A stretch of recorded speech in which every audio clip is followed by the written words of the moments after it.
Bismillahirrahmanirrahim. Assalamualaikum warahmatullahi wabarakatuh. Alhamdulillahirabbil alamin. Alhamdulillahilladzi anzala sakinah fi qulubil mu'minin liyazdadu imanan ma'a imanihim. Allahumma shalli wa sallim ala nabiyyina wa qudwatina wa sayyidina wa syafi'ina wa habibina Muhammad wa ala alihi wa ashabihi wa man ittaba'ahum bi ihsanin ila yaumil qiyamah. Amma ba'd. Ibu-ibu jamaah Masjid Al-Falah, kajian muslimat jamaah Masjid Al-Falah yang dirahmati Allah Subhanahu wa taala. Alhamdulillah pada pagi ini kita bisa duduk di Masjid Allah ini, di pelataran masjidnya Allah ini, untuk sama-sama kembali mengingat belajar dari ayat-ayatnya Allah dan keteladanan yang diberikan dari rumahnya Rasul sallallahu alaihi wasallam. Saya kalau ngaji sama ibu-ibu itu ingat ucapan salah satu ulama. Waktu saya kuliah itu saya baca satu kitab. Saya udah lama baca kitabnya lupa, tapi saya ingat kalimat di awal kitab itu. Itu kalimatnya mengatakan tentang, kitabnya membahas tentang perempuan, tentang muslimat. Dan beliau tulis katakan situ, ayyuhal ukht, wahai saudara perempuan. Jadi Syekh itu berbicara menulis sebuah tulisan untuk perempuan muslimat. Beliau katakan innaki nisful ummah, bahwa sesungguhnya engkau para perempuan itu adalah setengah dari umat. Jadi kalau umat Islam di dunia kita kumpulkan semuanya, saya bilang coba kita bagi umat Islam ini dalam dua kelompok. Ya gampang baginya Bu, umat Islam laki-laki, umat Islam perempuan. Jadi setengahnya adalah perempuan. Beliau katakan innaki nisful ummah, bahwa engkau adalah setengahnya umat ini. Wa minki wulidat nisful akhar, dan dari mula lahir setengah lainnya. Yang laki-laki itu kan lahir dari perempuan juga. Kemudian beliau mengatakan fa anti ummatun bikamiliha, dan engkau adalah umat secara seutuhnya, secara sepenuhnya. Jadi perempuan itu dalam Islam memegang peran yang luar biasa penting. Luar biasa penting. Itu juga menjadi menarik kalau Al-Quran menyebut Ummi Musa, kata ibu itu kan kata kata itu dari kata alif, mim, dan mim. Kalau dalam bahasa Arab maknanya di antara makna akar bahasanya berarti akar sesuatu, akar pohon atau sumber sesuatu. Nah dari kata itu juga terbentuk kosakata yang lain dalam bahasa Arab.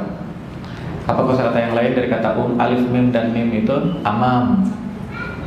Amam itu artinya yang paling depan. Dari kata itu dibentuk kata imam. Imam juga kalau safnya, kalau imam pasti paling depan. Kalau imam paling belakang itu imam masbuk namanya. Tetap dengan jamaahnya dia paling depan juga, posisinya jadi belakang terlambat. Saya kuliah di Kairo, di Azhar. Dan di Masjid Al-Azhar itu saya pernah jadi imam masbuk. Di belakang posisinya.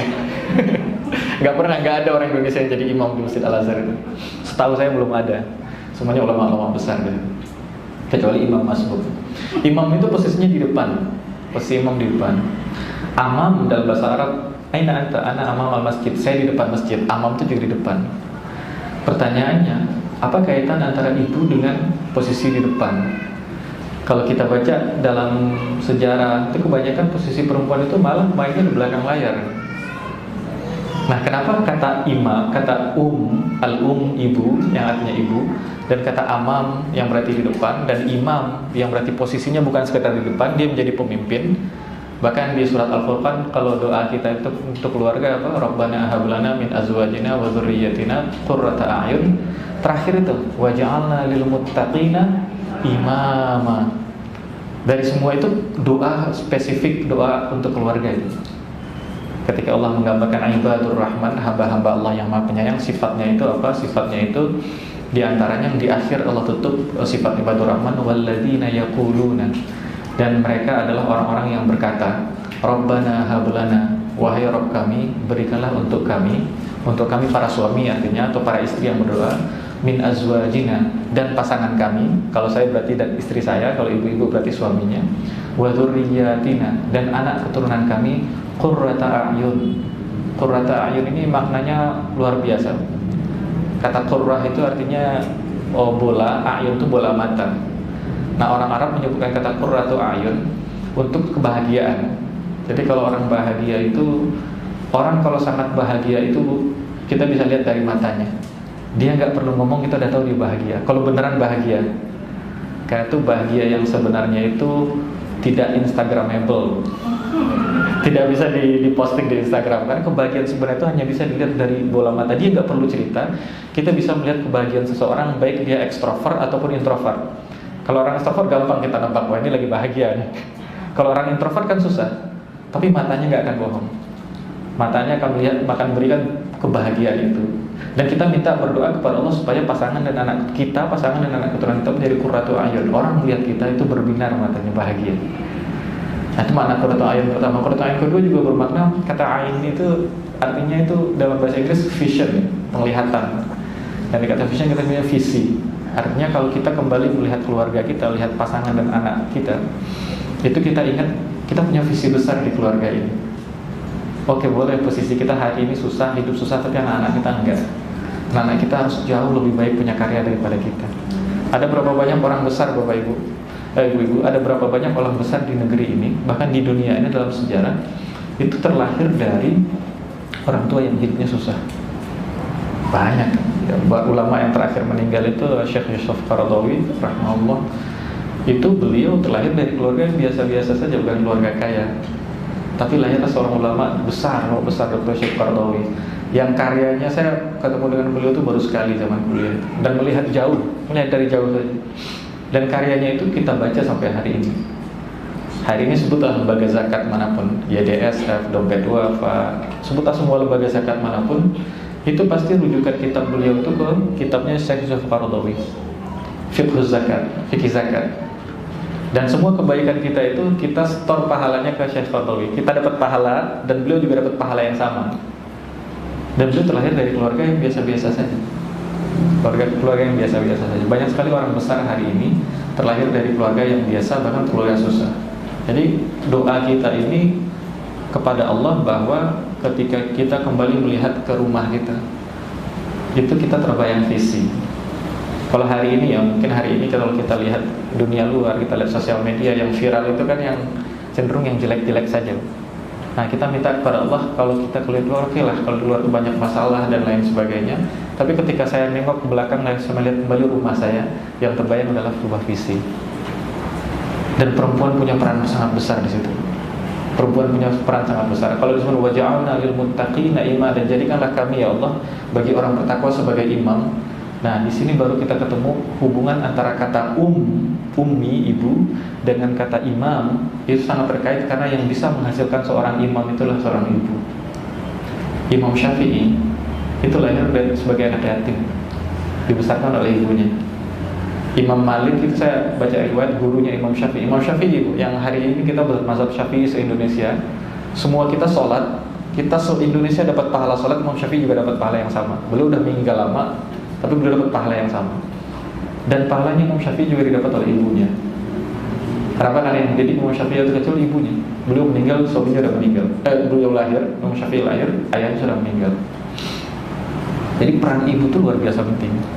Imam Malik pernah cerita, ketika beliau sudah jadi ulama besar, beliau cerita kepada muridnya, saya tuh setiap pagi ibu saya bangunkan saya sebelum subuh, beliau mandikan saya, beliau berdaki saya, waktu masih kecil, masih bocah, beliau antar saya ke masjid setiap pagi. Dan jaraknya lumayan, ada perjalanan setengah sampai 1 jam kalau jalan kaki. Itu cerita imam besar. Nah, kenapa kata imam dan itu kan banyak orang nggak tahu. Orang tahu Imam Syafi'i, tapi banyak orang nggak tahu ibunya Imam Syafi'i seperti apa. Kata saya kalau bertemu dengan teman-teman yang mahasiswi yang kajiannya kajian sejarah, saya bilang, coba cari sejarah ibunya para ulama. Hari ini kita menyebut sejarah ulama, oke, banyak biografi ulama besar, banyak. Coba untuk cari kalau seorang ulama lahir, yang saya penasaran itu bagaimana seorang ibu, bagaimana cara ibunya mendidiknya. Karena manusia itu usia paling pengaruhnya usia-usia awal, dan usia awal itu identik dengan ibu semua. Ada istilah usia awal itu namanya kan usia radha'ah. Radha'ah itu kan usia menyusui. Menyusui itu pasti identik dengan ibu, kan bapak. Naik dikit nama usia hadanah. Hadanah itu kita sebut usia TK ya, taman kanak-kanak. Hadanah itu dikata bukan taman katanya Bu. Taman itu hadiqah. Hadanah itu artinya bukan taman. Hadanah itu artinya hidun. Hidun itu ketiak artinya. Orang Arab tuh dulu ketika anak masih batita itu bawah 3 tahun gendongnya gini. Tapi ketika anak udah 3 tahun, 4 tahun, 5 tahun gendongnya diapit. Orang Arab kayak gitu. Suka gendong anak diapit. Nah itu dari situ disebut kata hadanah hidun. Dari kata hidun, ketiaknya ibu itu disebut jadi usianya anak tuh usia yang bisa diapit oleh ketiak ibunya. Lagi-lagi usia anak tuh diidentikan dengan ibunya. Berarti jasa ibu tuh luar biasa. Jasa ibu tuh luar biasa. Nah ketika Rasulullah SAW sebelum Rasul ada, sebelum Islam ini datang, sebelum Rasul lahir, itu orang Arab itu nggak menghargai perempuan. Perempuan tuh kayak barang. Orang meninggal, istri pun bisa diwariskan. Dia punya unta diwariskan, istri bisa diwariskan. Rasul datang, itu yang Rasul perbaiki. Karena itu ada ulama yang mengatakan, ini satu pendapat ulama dan saya pikir pendapat ini menarik. Ketika Rasul ditanya tentang siapa yang harus saya dengar dan saya taati setelah Allah dan Rasulnya, Rasul jawab siapa? Ummuka. Kemudian siapa ya Rasul? Rasul bilang ummuka. Kemudian siapa ya Rasul? Rasul bilang ummuka. Kemudian siapa Rasul? Rasul mengatakan abuka. Padahal Rasul posisinya seorang ayah. Kenapa Rasul sebutkan ibu 3 kali dan ayah sekali? Nah ada ulama mengambil sebuah sudut pandang. Beliau mengatakan kenapa Rasul berikan penekanan? Karena di zaman itu, di zaman Arab Jahiliyah, itu ibu gak ada harganya. Maka Rasul sebutkan 3 kali. Rasul hancurkan sebuah tradisi yang lama itu. Rasul sebutkan ibu 3 kali baru ayah. Karena orang Arab kan kaget sekali. Dan sampai hari ini kita lihat, sampai hari ini dampaknya orang Arab itu kok menghargai ibunya luar biasa. Anak-anak yang nonton Piala Dunia tahu sekali tuh bagaimana tim Maroko itu mengagetkan dunia. Bagi orang Barat, anak-anak ketika sudah kerja dia ninggalin rumahnya dan orang tua gak ada harganya. Dan dia lihat anak-anak Arab ketika gol yang dia cari pertama emaknya. Wah. Itu. Karena itu anak-anak itu dia harus tahu bahwa kalau dia bisa membuat bangga ibunya, dia itu sudah berhasil sebelum dia berhasil. Dia nanti sukses itu belakangan, yang penting ibu saya udah bangga. Nah, itu luar biasa. Karena peran ibu itu sangat luar biasa penting. Itu yang diganti oleh Rasul. Dari yang sebelumnya di Arab Jahiliyah ibu nggak dianggap, setelah Rasul datang, Rasul perbaiki sampai hari ini menjadi tradisi Arab. Bahkan orang Arab nggak soleh-soleh amat, ke ibunya luar biasa. Ke ibunya luar biasa. Saya ada teman itu lama di Saudi. Dan di Saudi dia bukan belajar Islam, dia anak teknik, kuliahnya di King Abdul Aziz, anak fakultas teknik, ambil S2 di sana. Dan dia akhirnya bekerja di sana, jadi profesional di sana, kerja profesional, dan dia kerja di perusahaan bagus dan punya tim. Di antara karyawannya itu orang Saudi itu sendiri. Dan dia heran, orang Saudi itu banyak yang malas, banyak yang pemalas kerja. Kemudian dia penasaran kenapa ya orang Saudi yang kerjanya malas ini, tapi Saudi itu lebih kaya dari Indonesia. Di Saudi itu nggak ada gembel. Kalau ada yang ada gembel itu di Indonesia kan banyak gembel. Di Saudi nggak ada gembel. Kalau ibu-ibu lihat di Saudi ada gembel, diputar kayaknya orang Indonesia, atau orang Bangladesh, atau orang India, bukan orang Saudi asli. Bukan orang Saudi asli itu. Kenapa bisa seperti itu? Ada tuh teman saya mencoba meneliti apa yang dilakukan orang Saudi tidak dilakukan orang Indonesia. Dia udah teliti beberapa hal, diantaranya adalah orang Saudi itu ketika azan semua bubar. Mau toko apapun azan tutup, udah sholat dulu. Soleh nggak soleh ya tutup tokonya, sholat semua. Kalau di Masjidil Haram gitu itu di Mekah tuh tutup semua. Satu. Nah yang kedua diantaranya yang besar itu adalah orang Saudi itu semalas apapun dia di kantor, tapi kalau ibunya yang ngomong langsung berubah kepribadiannya. Kalau bosnya yang ngomong ya antar siap nanti aja, tapi bagian ibunya yang ngomong, wah langsung gaya hidupnya berubah. Dia cerita dia pernah umroh, dan ketika umroh itu kan orang tawaf ya. Tawaf itu kan putarannya ke kanan ya. Ada satu orang dia muter lawan arah sambil dorong gerobak ibunya. Mau melawan arah, orang di mana muter ke sana dia sendiri lawan arah, kan ngalangin orang, nyusahin orang lain. Orang marah-marah ke dia. Setelah dia muter beberapa kali putaran dia berhenti, ada yang nanyain ke dia, "Mas, kenapa ente tadi muter-muter lawan arah kayak gitu? Ente doang di dunia ini dalam sejarah tawaf yang muternya di lawan arah." Jawabannya sederhana, ibu saya yang minta. Ibu saya minta saya muter lawan arah, saya lawan arah. Seperti itu mungkin diantara hal yang membuat Saudi punya banyak kekurangan iya, tapi di antara hal yang membuat Saudi itu menjadi istimewa dan sampai hari ini negara kaya. Sampai hari ini negara kaya mungkin karena salah satunya ketaatan pada ibu. Nah, Islam, Rasul SAW ketika Rasul datang, cara berpikir Arab dulu yang tidak menganggap perempuan itu jadi sangat mulia hari ini. Maka Islam sudah cukup sebenarnya. Islam sudah cukup sebenarnya. Hari ini ada pemikiran baru datang feminis. Pemikiran feminisme datang mengatakan bahwa dalam Islam feminisme juga ada kok. Seperti misalnya Khadijah. Khadijah itu kan strong woman, strong lady, yang Rasul bisnis investornya Khadijah, itu orang kaya gitu. Allah mengatakan wa wajadaka ailan fa'aghna, kata Allah di Al-Quran, dan Allah mendapati engkau ailan, kesulitan dan membutuhkan dari sisi ekonomi, fa'aghna, maka Allah cukupkan engkau. Ulama menentukan tafsirnya adalah Allah cukupkan engkau melalui pernikahan dengan Khadijah. Tadinya engkau kekurangan ailan, kata Allah, kemudian Allah nikahkan Rasul kita dengan Khadijah, maka Rasul mendapatkan semua kecukupan harta. Khadijah itu juga orang spesial. Khadijah orang spesial. Dan beberapa teman feminis itu ngomong, saya Khadijah itu juga feminis kok. Oke, kalau Khadijah feminis, kenapa kalian belajar feminisme? Kenapa nggak belajar Islam saja? Kenapa masih pakai nama feminisme yang nggak ada di Quran? Kan langsung aja belajar Islam. Kita kaji perempuan dalam Islam seperti apa. Lalu kita kaji itu. Maka dalam Islam itu perempuan punya peran luar biasa penting. Perannya luar biasa penting. Salah satu peran penting perempuan itu seperti Khadijah. Itu ketika Rasul pertama kali mendapatkan wahyu. Nah, kalau kita posisi laki-laki, Bu, kalau kita dapat tugas dari kantor, yang mungkin paling paham itu mungkin orang militer ya.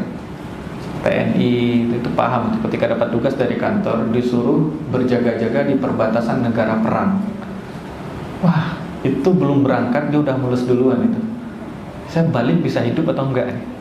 Kan seperti itu, yang paling paham mungkin teman-teman yang kerja di yang militer tuh paling paham keadaan itu. Kalau di perkantoran mungkin nggak begitu paham. Nah, ketika Rasul diberikan wahyu, itu kan diberikan tugas. Itu tugas Rasul itu lebih berat daripada semua militer yang ada. Yang tugas itu aja datang caranya sampai Rasul menggigil. Jibril datang dan Rasul belum pernah ketemu malaikat sebelumnya. Bayangkan. Dan ulama ketika menuliskan sejarah ini, ketika Rasul pulang dari Gua Hira itu kembali ke rumahnya, siapa yang menyambut Rasul?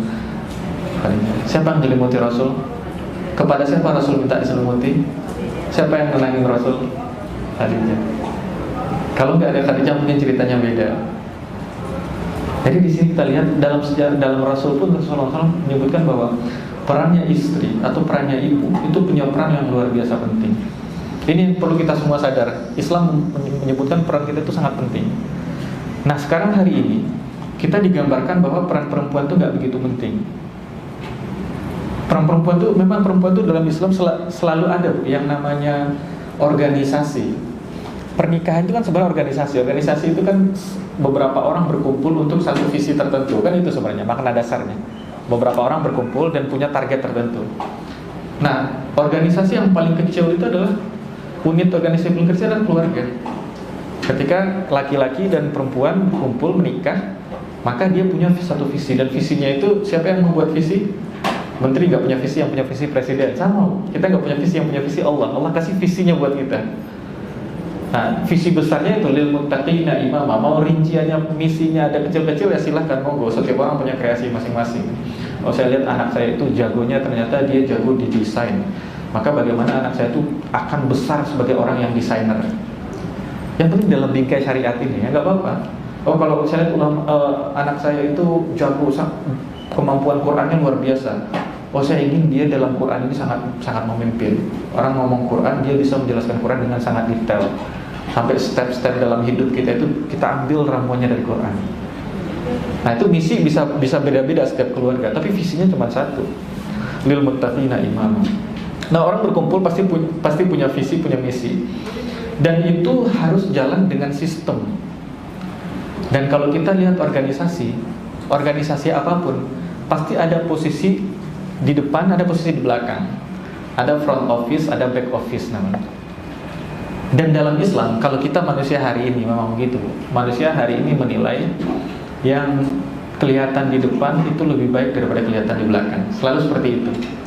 Orang-orang standar menilainya begitu. Kita melihat yang muncul di layar itu lebih baik daripada yang di belakang memegang kamera. Itu kalau secara umum kayak gitu. Tapi kita lihat faktanya juga nggak begitu. Faktanya hari ini disebut nama-nama pedagang besar, nama-nama siapa entrepreneur terkenal di Indonesia. Sebenarnya di belakangnya ada orang-orang kaya yang lebih hebat sebenarnya, yang mereka nggak terkenal namanya. Jadi nggak selalu orang yang ada di depan itu terkenal, itu nggak selalu. Nah, ketika Islam sebutkan, Al-Quran menyebutkan setiap organisasi itu selalu ada peran masing-masingnya. Dalam rumah tangga juga ada peran. Rumah tangga juga ada peran, mana yang perannya itu qawwam. Qawwam itu berarti orang yang paling responsibel untuk keluarga itu. Kita sebut hari ini salah satunya leader, oke, leader, pemimpin. Tapi dalam Quran, pemimpin ataupun yang dipimpin itu tidak membedakan mana yang lebih baik. Yang mengatakan ini Abu Bakar. Ketika Abu Bakar dilantik menjadi khalifah, kata Abu Bakar, saya bukan yang terbaik di antara kalian. Walaupun semua umat Islam mengatakan Abu Bakar yang terbaik, setelah Rasul meninggal udah Abu Bakar yang paling baik. Umar sendiri mengatakan saya nggak pernah bisa menyalip kebaikannya Abu Bakar. Tapi Abu Bakar mengatakan saya tidak terbaik di antara kalian. Kenapa? Karena nilai baik atau enggak cuma satu dalam Islam. Inna akramakum indallahi atqakum. Baik atau tidaknya kita berdasarkan takwa. Maka kalau kita lihat dari kacamata Islam, mana yang lebih baik, orang kerjanya di kantor ber-AC atau orang yang kerjanya di terik matahari? Kita nggak tahu. Mana di antara mereka yang paling bertakwa? Oh, gimana caranya bertakwa dalam pekerjaan? Oh, bisa aja. Kalau orang bekerja di bawah terik matahari, taruhlah dia ojek misalnya. Dia ngojek di bawah terik matahari, itu didorong beca. Dan niat dia itu untuk menafkahi anak dan istrinya. Wah, Rasul menyebut itu fisabilillah. Itu fisabilillah. Suami itu yang keluar rumah itu dia fisabilillah untuk nafkahi anak istri. Kalau ada orang lain yang kerja di luar yang dia pikir itu hanya untuk menumpuk harta kekayaan, maka beda kelasnya. Jadi kembali semua kita itu apapun posisinya sama, Pak. Mau laki-laki atau perempuan sama. Mau yang udah ngaji dari 10 tahun yang lalu atau baru baca alif bata hari ini sama. Yang membedakan cuma satu kata Allah, inna akramakum indallahi atqakum, takwanya. Maka dalam keluarga harus ada posisi masing-masing. Harus ada posisi masing-masing. Nah, pertanyaannya, setiap ada perkumpulan orang harus ada leadernya. Harus ada pemimpinnya. Selalu seperti itu. Tidak bisa dalam satu rumah itu nggak bisa ada dua matahari, nggak bisa ada dua pemimpin. Kalau kita belajar aja misalnya, Bu, ibu-ibu belajar nih, dan sering pertanyaan kayak gitu tuh. Ustadz, ini boleh nggak Ustadz? Ustadznya bilang, oh ini nggak boleh. Tapi kata Ustadz itu boleh. Itu kita punya dua Ustadz aja bingung ya. Ustadz A bilang ini boleh, ini nggak boleh. Nah, dalam hidup juga seperti itu. Di kantor harus ada satu leader pemimpin. Presiden selalu satu. Pemimpin harus ada satu. Maka di rumah itu harus ada satu pemimpin. Pertanyaannya, siapa yang berhak menentukan siapa pemimpin di rumah tangga?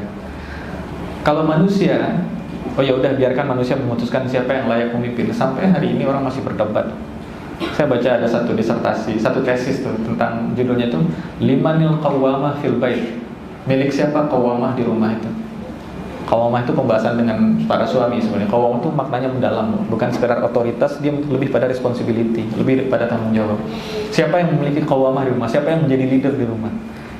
Itu sampai hari ini kalau dilemparkan ke manusia, silakan diskusikan siapa yang mau jadi leader. Sampai hari ini masih debat. Sampai hari 2022, Pak. Orang sudah pergi ke Mars, kita masih debatkan itu. Maka Allah cari cara pintas. Allah kasih ya udah leadernya Allah tentukan dari awal. Ar-rijal qawwamun 'alan nisa, pemimpin laki-laki adalah qawwam atas perempuan. Di antara makna qawwam itu diantaranya ya, salah satu maknanya adalah pemimpin. Ada makna lain. Oh, makna itu berat. Saya jelaskan itu harus ke bapak-bapak.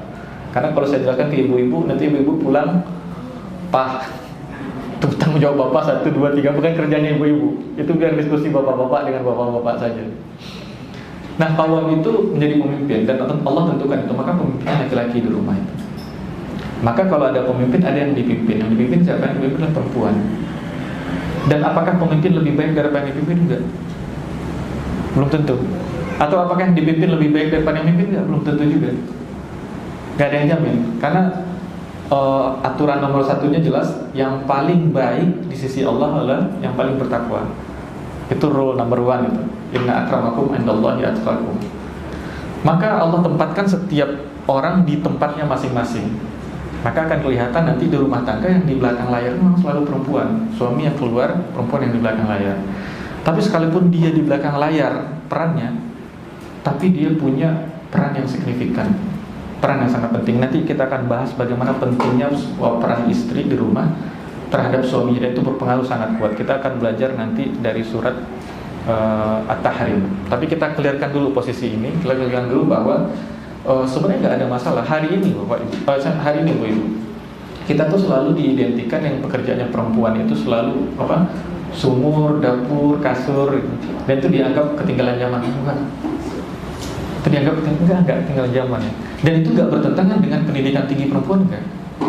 Saya ada cerita, ada seorang mahasiswi Indonesia, dia kuliahnya di ITB, ambil S3-nya di NTU, Singapura, Nanyang Technology University.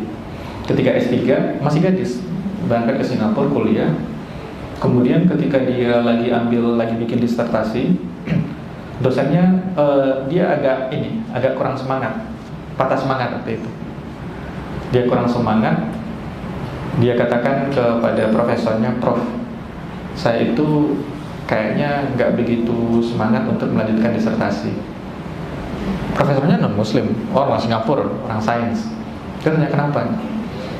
Karena kalau saya selesai doktor saya di Singapura, saya pulang ke Indonesia, kemudian saya menikah, saya akan kerja sebagai istri dan itu di rumah dan ngurusin anak-anak.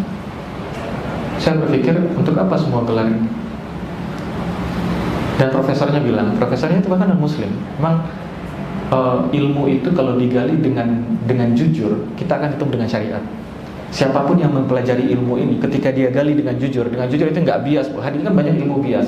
Dia menyampaikan sesuatu ada misi di belakangnya. Misi itu dari yang bayar dia, yang gaji dia. Tapi kalau ilmu digali dengan jujur, siapapun yang menggali ilmu itu, dia pasti ketemu dengan syariat ini. Kenapa? Karena ilmu dalam Islam sumbernya dari Allah. Semua ilmu. Wa 'allama Adam al-asma'a kullaha, dan Allah memberikan ilmu kepada Adam semua nama-nama. Ilmu sumber awalnya dari Nabi Adam, turun kepada anak cucunya, beda tempat menjadi beda istilah. Dan ilmu itu kan awalnya cuma istilah-istilah nama saja. Ilmu itu dari Allah. Maka kalau ilmu itu digali dengan jujur, dia akan ketemu dengan syariat Islam. Karena itu kalau kita pengen gali bagaimana ilmu berumah tangga, udah cari aja syariat Islam. Itu udah shortcut. Kita gali-gali itu udah keburu tua, baru dapat ilmu rumah tangga itu ternyata seperti ini. Sekarang baru kita mulai berumah tangga, udah terlambat. Nah, mending kita langsung cari syariat Islam seperti apa. Islam sudah menjelaskan itu. Nah, kata profesornya, ya nggak apa-apa kalau kamu jadi ibu, kalau kamu ngurus anak-anak nggak apa-apa. Terus dia bilang, ini dokter kimia atau apa? Profesornya bilang, nah, kamu pernah diskusi mendapatkan guru seorang bachelor, seorang lulusan S1, dan mahasiswa itu mengatakan, ya pernah. Waktu saya SMA, guru saya itu lulusan S1 semua. Apa bedanya diskusi dengan seorang guru yang S1 dibanding diskusi dengan seorang yang nggak pernah kuliah? Dia mengatakan ya orang yang S1 itu biasanya pemikiran lebih banyak. Dikasih satu pertanyaan, pilihan jawabannya lebih variatif. Oke. Sekarang kamu pernah diskusi dengan seorang guru yang S2? Oh iya, dulu waktu saya kuliah S1 saya di ITB, dosen saya semuanya lulusan magister S2. Bagaimana rasanya? Ya beda dengan lulusan S1. Itu menjawabnya lebih komunikatif, lebih baik, kemudian sudut pandangnya lebih lengkap dan lain sebagainya. Nah oke. Kemudian kamu pernah intens komunikasi dengan seorang guru yang lulusan doktor? Oh iya, ketika saya ambil S2 tesis, pembimbing saya adalah seorang doktor. Apa bedanya dengan lulusan S1? Oh jauh bedanya dengan lulusan S1. Apa bedanya dengan lulusan S2 kemarin? Oh jauh sekali bedanya. Ketika dosen saya seorang dokter, saya kasih satu pertanyaan, dia bisa membuat saya mencari pertanyaan itu sendiri dengan kreativitas saya. Dia menjadikan saya seorang yang jauh lebih cerdas ketimbang ngasih pertanyaan saya. Nah kata profesornya, maka bayangkan nanti anakmu lahir dan orang yang dia ajak diskusi pertama kali adalah seorang dokter. Bayangkan anakmu sehebat apa nanti.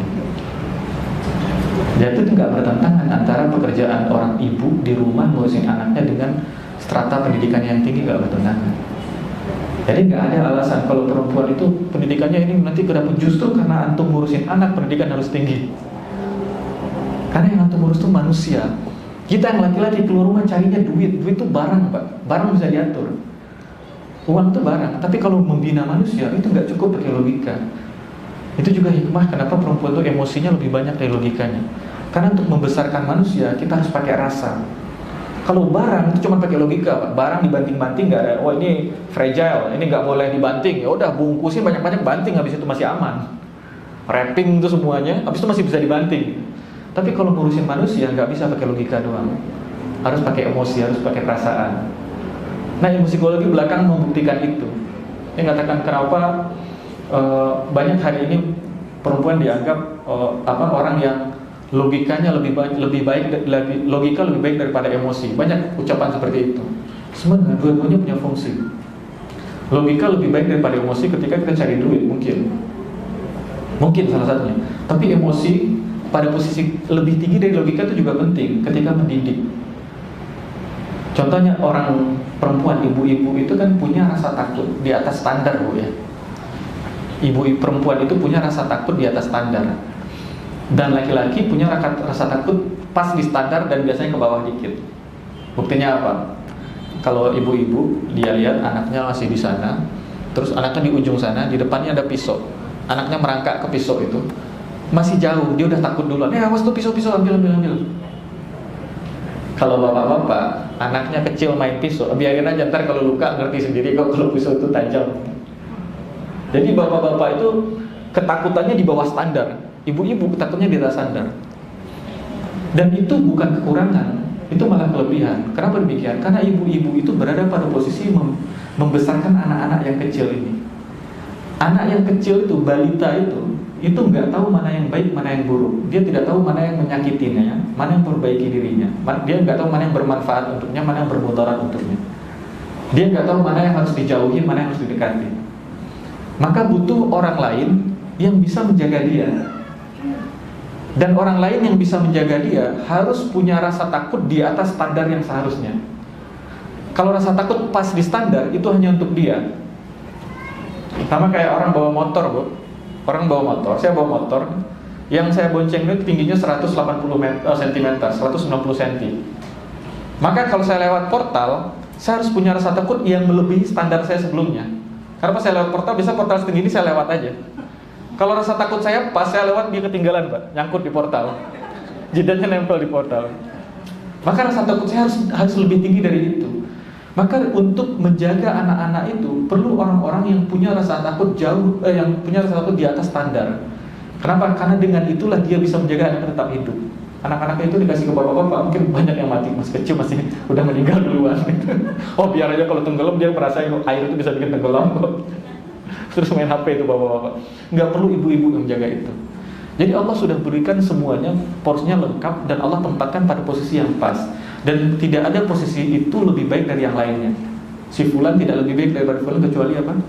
Kecuali takwa. Jadi Islam itu membuat kita nggak perlu iri apa-apa.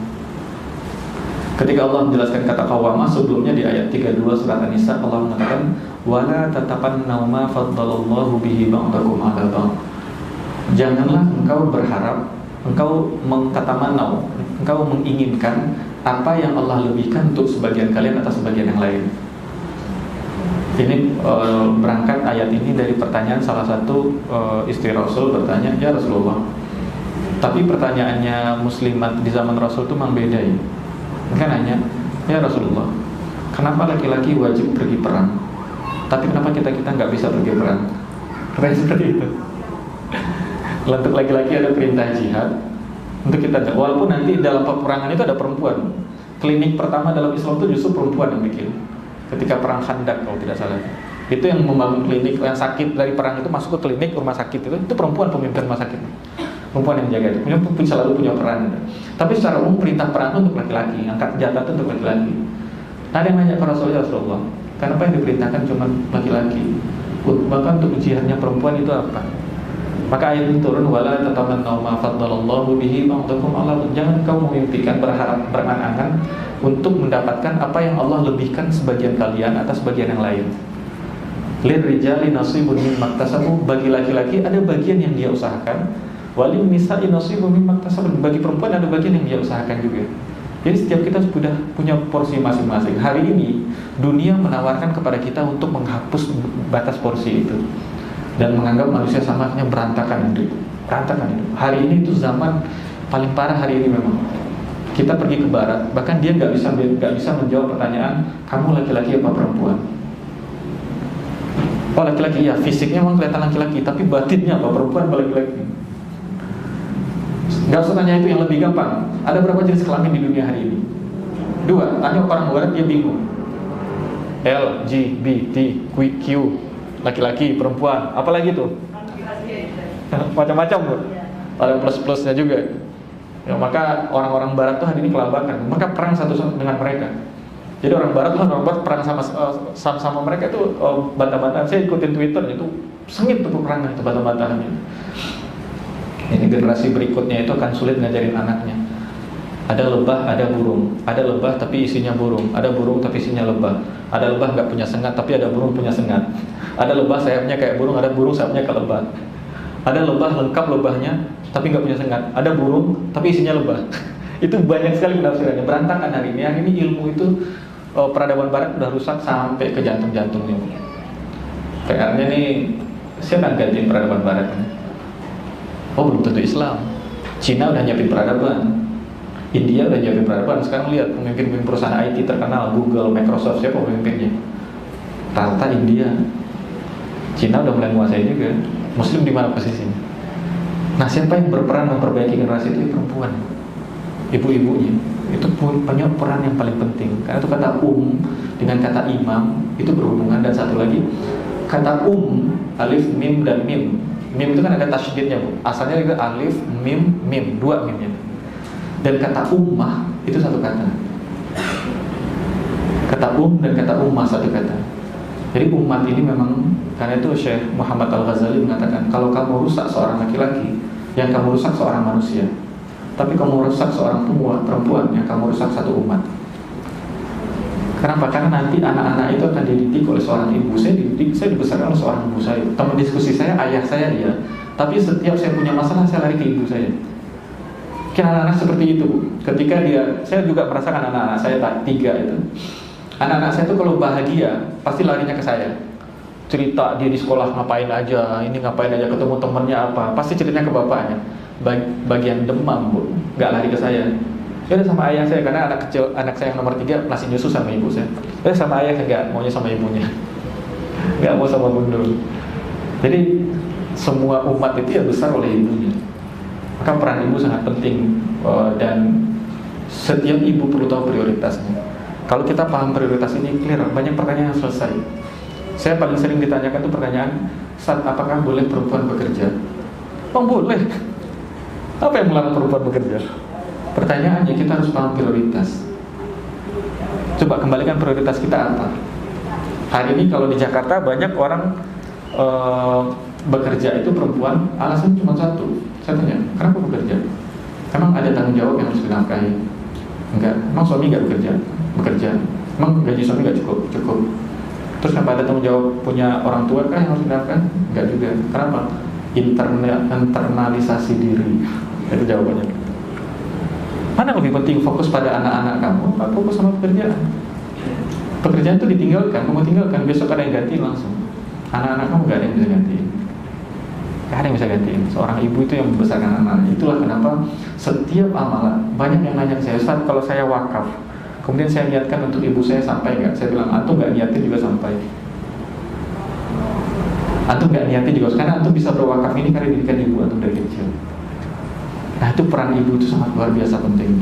Dan itu tidak bertentangan dengan banyak hal. Perempuan pendidikan tinggi, monggo saja pendidikan tinggi. Tapi nanti dia harus tahu posisi dia di mana. Dan posisi itu sama sekali tidak menempatkan siapa lebih mulia daripada siapa. Kemudian kita akan melihat bagaimana pentingnya peran ibu dari surat At-Tahrim. Surat At-Tahrim ini surat yang isinya itu adalah rumah tangga Rasul. Isi surat At-Tahrim adalah tentang rumah tangga Rasul, dan seharusnya surat ini, kalau boleh surat ini disembunyikan. Kenapa? Karena isinya dapurnya Rasul, rumah tangga Rasul. Surat At-Tahrim ini surat yang ke-66. Surat sebelumnya itu surat At-Talaq namanya, surat ke-65. Dan urutan surat ini juga bagian dari mukjizat, bagian dari anjas kehebatan Quran. Di surat At-Talaq itu ketika rumah tangga tidak bisa menghasilkan kebaikan, maka ada solusinya, namanya talak. Ketika terlalu banyak masalah di rumah tangga. Di surat At-Tahrim, ketika cinta terlalu banyak di rumah tangga. Sebaliknya, At-Tahrim itu menjelaskan ketika cinta terlalu banyak di rumah tangga, itu pun menimbulkan masalah. Nah, saya mengambil poin di sini bukan pembahasan cinta terlalu banyak di rumah tangga. Saya mengambil poin di sini bagaimana perannya perempuan itu luar biasa, bahkan bagi tokoh sebesar Rasulullah SAW. Nah, surat At-Tahrim ini asbabun nuzulnya mungkin sebagian ibu sudah pernah tahu. Ada beberapa riwayat menyebutkan tentang kenapa surat At-Tahrim ini turun. Di antara riwayat itu menyebutkan bahwa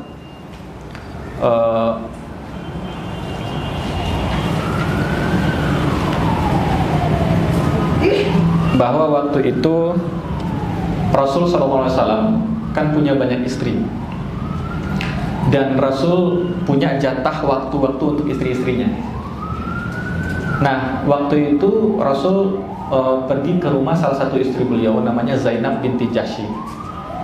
Rasul ke rumah Zainab binti Jahsy, dan ketika akan pulang setelah dari rumah Zainab, Rasul ke rumahnya Aisyah, jatah waktunya Aisyah.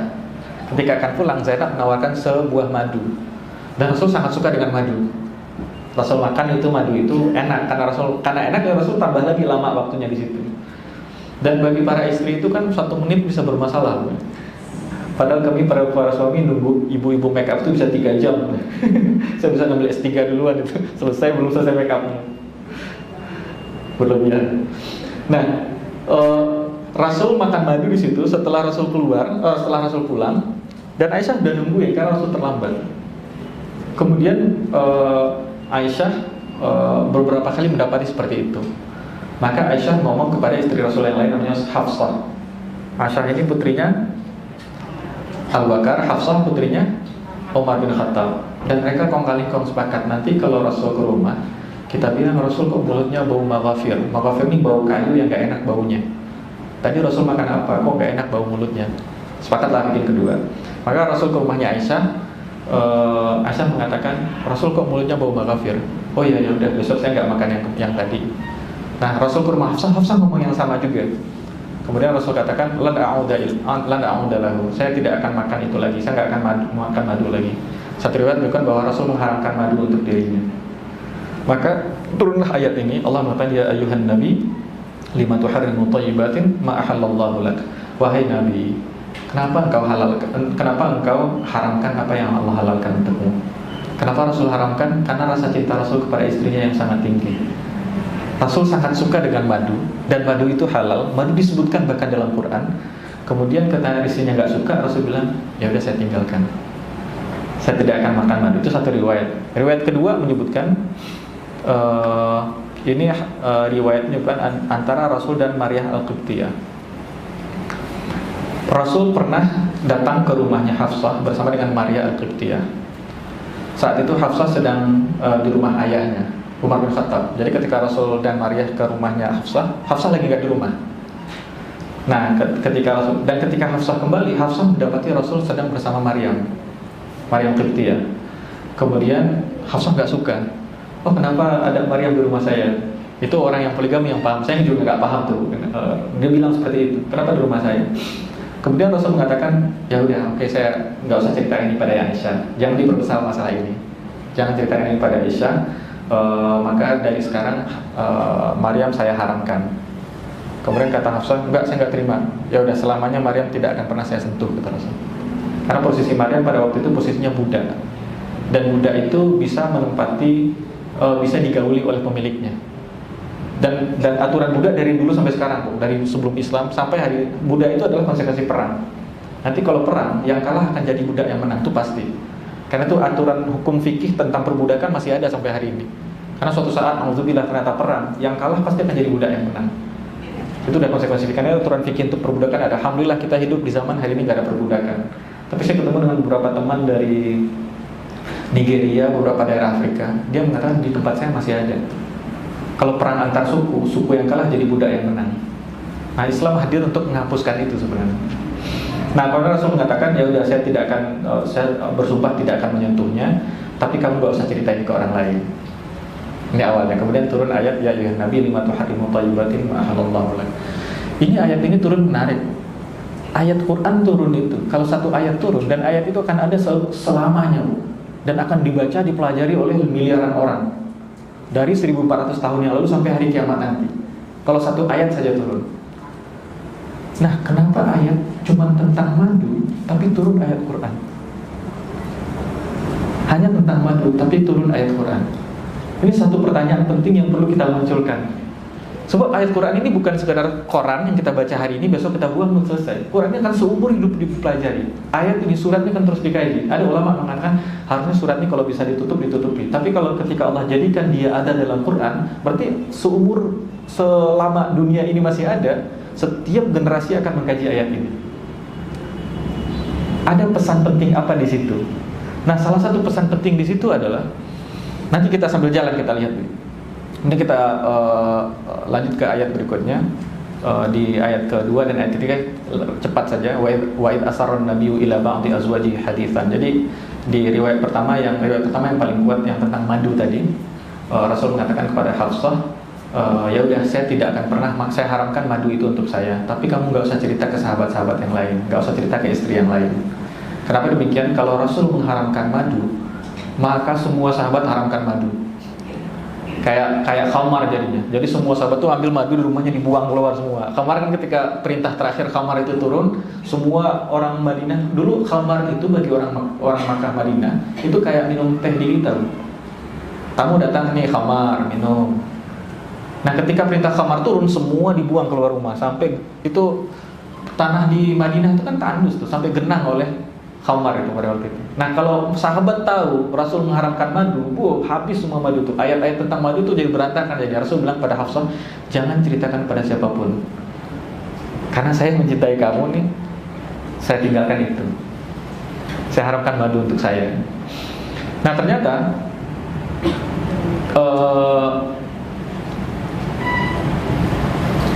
Hafsah itu menceritakan hal ini kepada Aisyah. Dan coba lihat ayat Quran ya, kita lihat indahnya bagaimana Quran menceritakan tentang keluarga Rasul. Di ayat 3 itu, wa idh asarran nabiyyu ila ba'di azwajihi haditsan falamma nabba'at bihi wa adharahu Allahu alaihi arrafa ba'dahu wa a'rada 'an ba'd. Falamma nabba'at bihi, maka ketika Hafsah nabba'at itu ada kata anba'a, ada kata nabba'a. Kalau anba'a itu ngasih tahu semuanya. Aisyah, Rasul mengharamkan madu untuk dirinya. Tapi kalau nabba'at itu cuma ngasih dikit aja, ngasih clue. Karena Hafsah tetap jaga rahasia sebenarnya, cuma ngasih clue aja. Sama kayak kita hari ini, Bu. Saya bukannya ngomongin orang ya. Habis itu dia ngomongin orang sejadi-jadinya. Saya bukannya jelek-jelekin dia ya. Itu bukan kayak begitu. Hafsah lebih halus dari itu ngomongnya. Itu kan hari ini kan, saya bukannya sombong, Bu, ya. Tapi saya itu segini-segini dikasih tahu tuh, sombong semua setelah itu. Nah, falamma nabba'at, ketika Hafsah ngasih tahu Aisyah, cuman clue-nya sedikit. Kayaknya udah nggak ada tuh Rasul makan madu. Hafsah nggak ngasih tahu, cuma ngasih tahu sedikit saja. Falamma nabba'at bihi wa adharahu Allahu alaihi, tapi Allah ngasih tahu kepada Rasul kita, wa adhara, dan Allah kasih tahu semua kepada Rasul. Jadi Allah kasih tahu semua bahwa semua cerita itu, Hafsah itu memberikan informasi dikit-dikit kepada Aisyah tentang madu itu. Kemudian Rasul datang kepada Hafsah, arrafa ba'dahu wa a'rada 'an ba'din. Rasul datang kepada Hafsah dan Rasul ngomong dengan cara yang sangat indah. Ini misalnya nih, suami tahu nih, suami ngasih rahasia ke istri, dia bilang jangan kasih tahu siapa-siapa, dia kasih tahu mertua ya, mertuanya, kasih tahu adik-adik kamu, kakak kamu. Oh, ternyata dia kasih bocoran dikit. Dan saya dapat info utuh bahwa dia ngasih bocoran dikit. Nah, kadang-kadang namanya rumah tangga, kita identik dengan langsung emosi kan. Langsung emosi, ini kedua belah pihak, Bu, baik suami ataupun istri. Ketika kita tahu rahasia suami kita melakukan apa, marah. Suami juga begitu, ketika kedapatan istri, marah, langsung dilabrak sehabis-habisnya. Nah, Rasul ketika wa adharahu Allah kasih secara zahir, secara terang-terangan Allah kasih tahu info itu, dan kasih tahu Allah, berarti infonya valid. Kita dapat info belum tahu valid atau enggak, siapa tahu yang datang itu cuma ngasih pengen adu domba, kita udah ngelabrak istri kita atau ngelabrak suami kita. Betul, belum tentu infonya itu full atau enggak. Yang namanya manusia kan melihat satu bagian saja. Saya cuma melihat mestinya cuma ini doang. Saya nggak bisa melihat mesti dari sisi sana ke sana. Cuma satu sisi doang saya bisa melihat. Dari sisi sana saya bilang masjid ini putih, ternyata ibu-ibu bilang masjidnya coklat. Kan belakang saya coklat warnanya. Bisa jadi berbeda gitu. Kalau manusia bisa jadi salah, tapi Allah udah mengatakan, Allah ngasih tahu Rasul tentang info itu.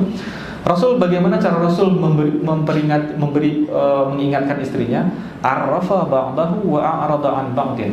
Rasul ngasih tahu sedikit. Misal nih, Rasul datang ke istrinya, Rasul ngomong, Hafsah, ini rak madu, ini kayaknya kita isi madu lagi ya. Hafsah, waduh, Hafsah langsung tahu tuh. Kayaknya Rasul tahu nih. Kok Rasul ngomongin perasaan kemarin Rasul mengharamkan itu. Rasul mengatakan, ini kalau seandainya rak ini kita isi lagi gimana ya? Oh ini botol udah kosong nih, kayaknya perlu diisi madu lagi nih. Hafsah langsung merasa. Falamma nabba'aha bihi qalat, dan maka ketika Rasul memberitahukan itu kepada Hafsah, qalat, Hafsah mengatakan, man anba'aka hadza? Siapa yang ngasih tahu engkau ya Rasulullah? Ini bagaimana feeling suami dan istri itu harus sama ya. Hafsah langsung nanya, padahal Rasul nggak ngomong kamu bocorkan rahasia ya, enggak. Rasul cuma ngomong kiasan aja. Nabba'at itu cuma kiasan dikit. Ini kayaknya ya, botol madu udah lama kosong nih. Hafsah langsung klik, langsung bilang, man anba'aka hadza? Siapa yang ngasih tahu kau ya Rasulullah? Qala nabba'ani al-alimul khabir. Rasul mengatakan, yang memberitahu saya itu adalah al-alim al-khabir, yang maha mengetahui dan maha memberitahu. Panik Hafsah. Kemudian Allah mengatakan, in tatuba ilallahi faqad sagat qulubukum. Sebelum kita masuk ayat ini, kita perlu tahu Bapak Ibu bahwa dalam, ibu-ibu semua ya di sini, dalam rumah tangga itu ada banyak rahasia yang kita nggak perlu ceritakan keluar.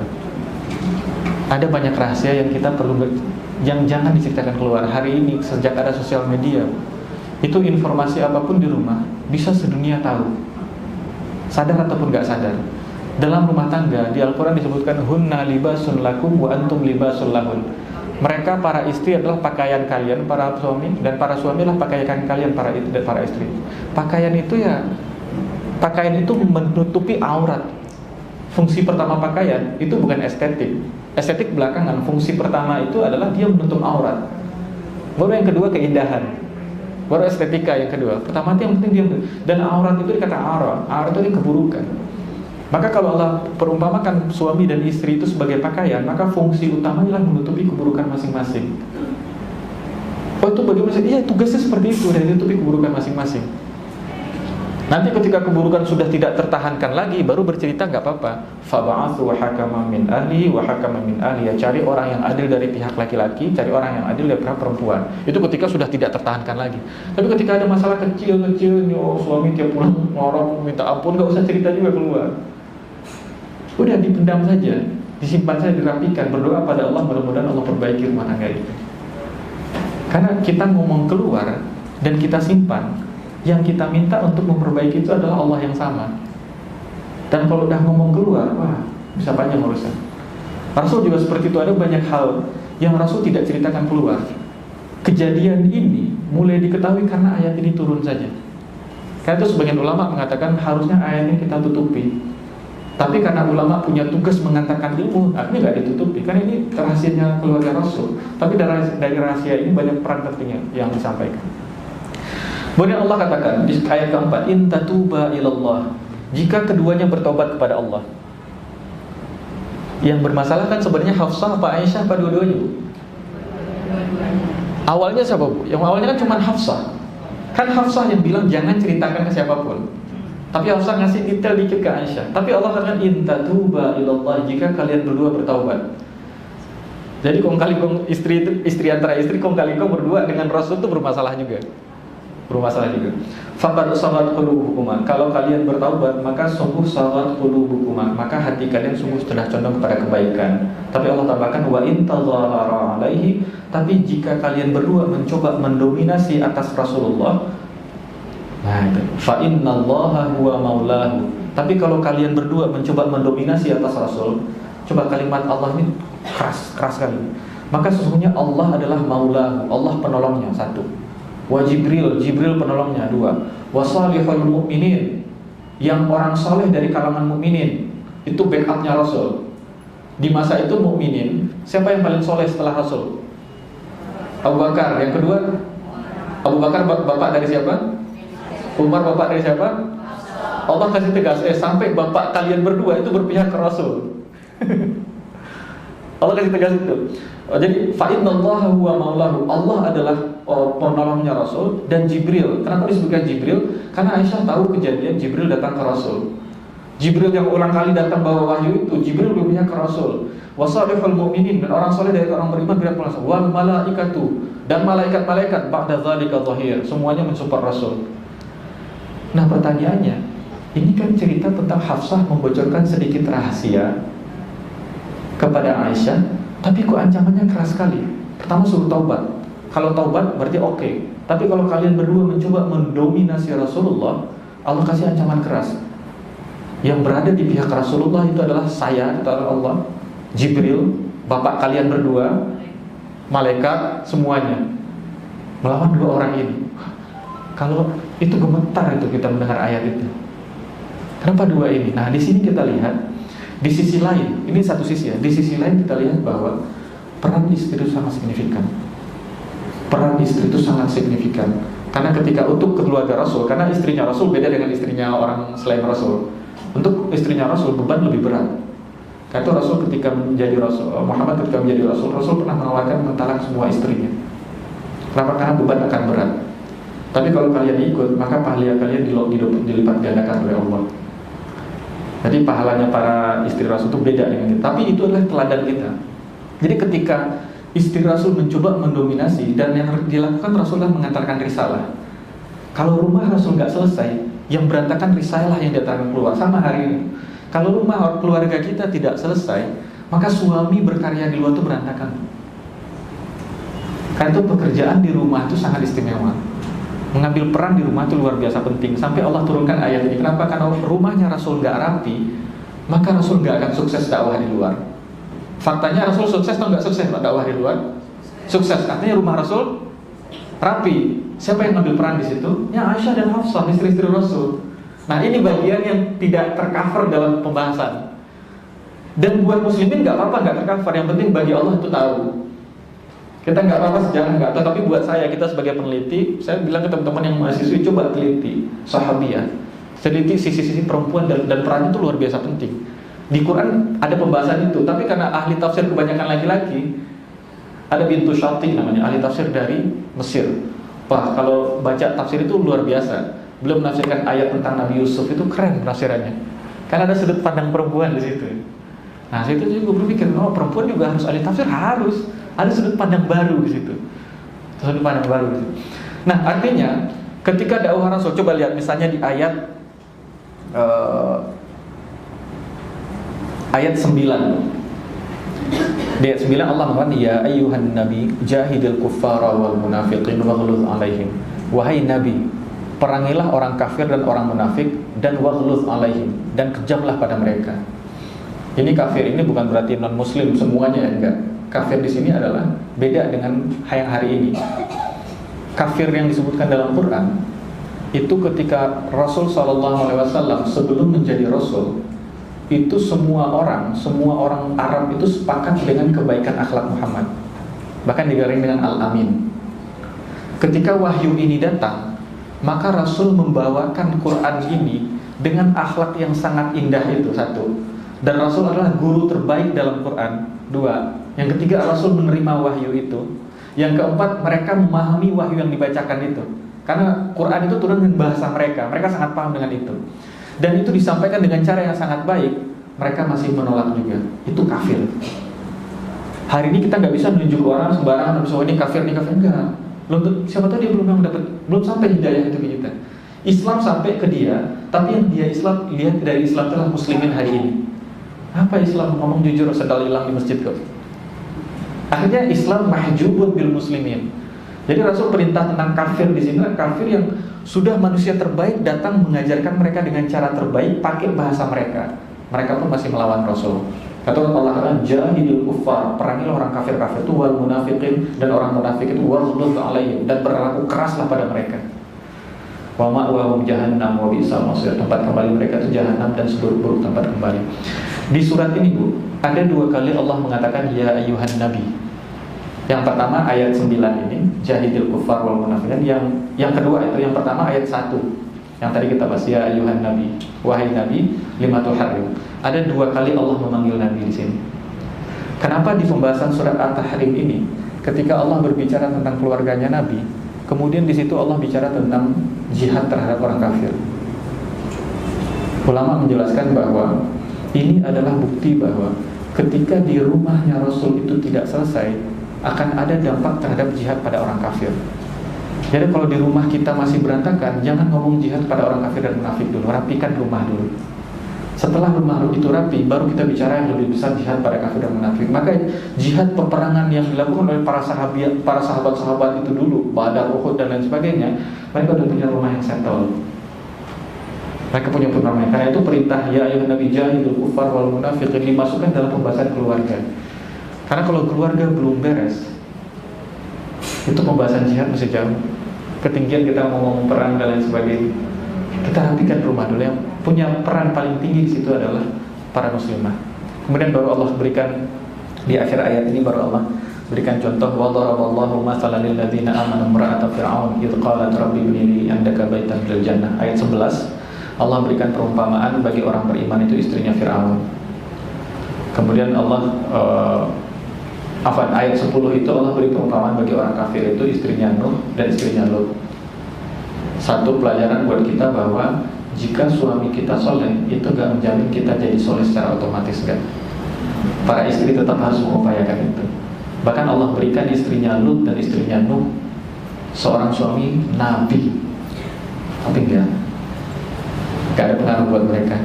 Maka betul, nanti pembahasan laki-laki rijal qawwam 'ala nisa di kelas yang lain saya bahas. Tapi di posisi ini adalah kesolehan suami. Oh saya kayak gini tuh, alasan saya kayak gini saja karena suami saya juga kayak gitu, enggak. Bahkan antum kalau yang berpikiran gitu, dikasih suami seorang nabi pun tetap akan gitu. Para istri harus mulai dari perbaikan diri sendiri. Karena Allah beri perumpamaan bagi orang kafir itu istrinya Nuh dan istrinya Lut.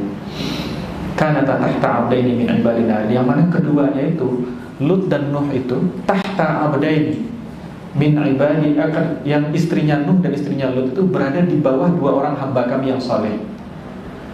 Berarti Nuh dan Lut itu punya qawamah karena istrinya berada tahta abdaini. Berarti qawamahnya 2 nabi ini sudah kokoh, tapi tetap istrinya seperti itu.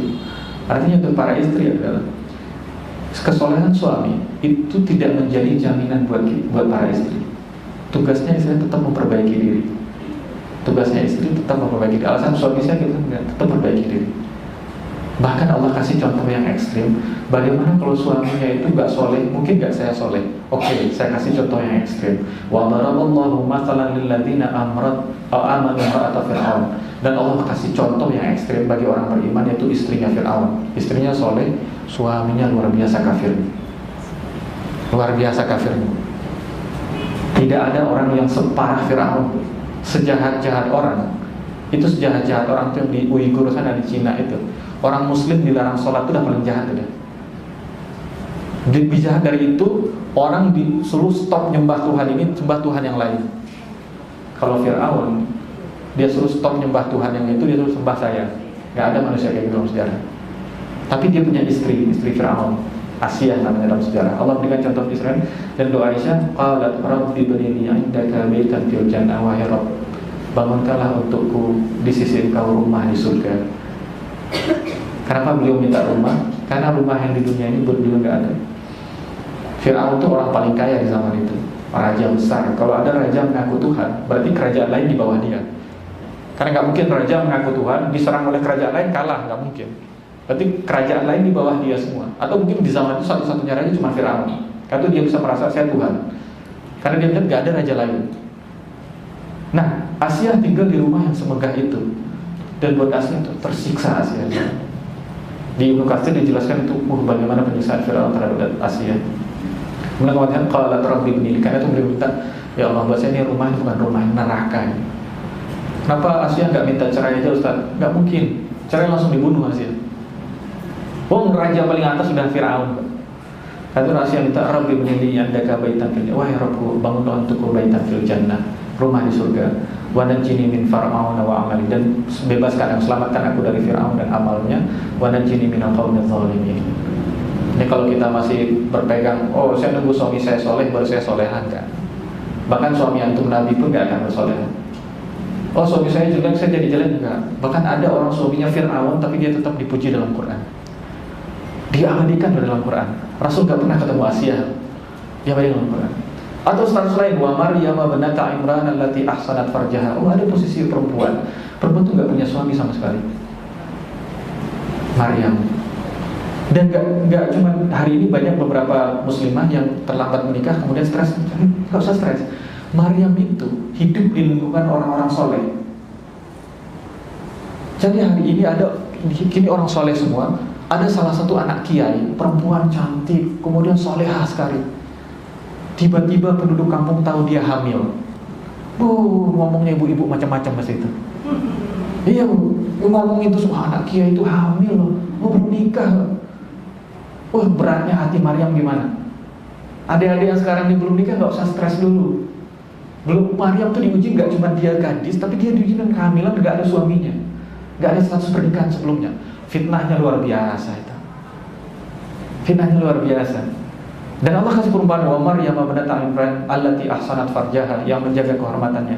Fanafakhna fihi min ruhina, maka kami tiupkan pada Maryam itu dari roh kami. Wa saddaqat bi kalimati rabbiha waktubihi, kuncinya cuma satu. Dan Maryam membenarkan kalimat Rabbnya dan kitab-kitabnya. Wa kanat minal qanitin, dan Maryam senantiasa termasuk orang yang taat. Itu tidak membayangkan ketaatan. Jadi status kita mau istri seorang yang soleh, istri Nabi, istri seorang yang kafir sekalipun, gak punya suami sama sekali, gak punya suami terus kena fitnah, cuma satu kunci, qanit, tetap menjadi orang yang taat kepada Allah. Keimanan harus dipertahankan. Jadi surat At-Tahrim ini memberikan kepada perempuan itu posisi mana lagi yang mudah. At-Tahrim menjelaskan ini. Dan ketika perempuan punya suami, maka peran dia di rumah sangat penting. Jangan tunggu suaminya soleh. Jangan juga bergantung dengan kesolehan suami. Oh suami udah soleh, ya udah saya nggak usah pernah bangun malam, udah santai-santai aja, nanti insya Allah dibawa ke surga kok. Ada ayatnya juga kok. Ada ayatnya Pak, saya nggak bahas sekarang. Tapi di ayat ini enggak, tetap ikhtiar dulu. Nah itulah Islam itu membuat semua lini berikhtiar. Suami ada pembahasannya nanti tentang qawamah, istri ada pembahasan sendiri, nanti anak-anak juga ada pembahasannya sendiri. Setiap lini berjuang untuk Allah. Nanti Allah akan membantu semuanya. Semoga Allah jadikan keluarga yang baik, keluarga yang lil muttaqina imamah, bagi orang bertakwa sebagai imam. Demikian Allah misal. Jika ada pertanyaan, mohon maaf ini saya kelewatan sedikit. Silakan.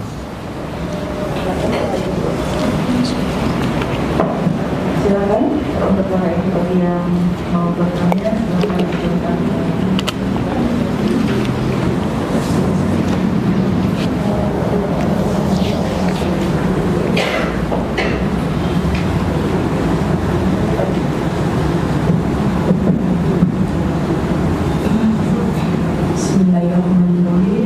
Assalamualaikum warahmatullahi wabarakatuh. Waalaikumsalam warahmatullahi wabarakatuh.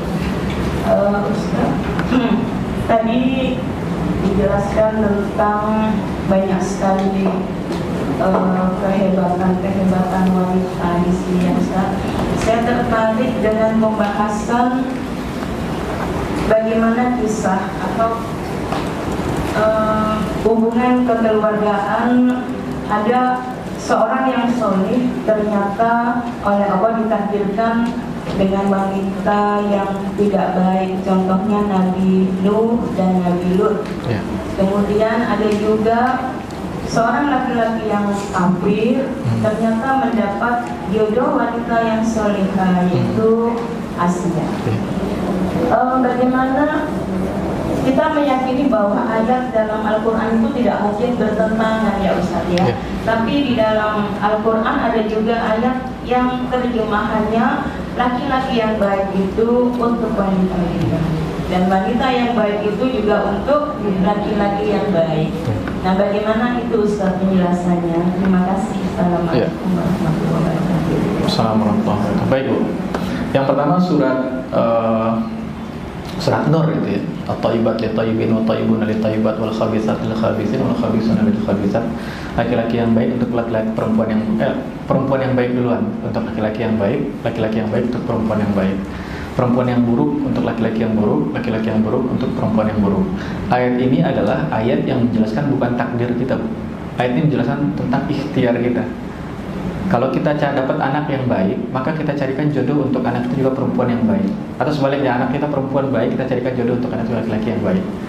Karena berpikir kalau itu memang takdir, maka tidak perlu ada pembahasan tentang di kuliah pranikah biasa ada pembahasan tentang ta'aruf. Ngapain ta'aruf? Karena thayyibat li thayyibin. Ngapain saya kenal? Pokoknya jodoh saya udah pasti baik karena saya berusaha baik.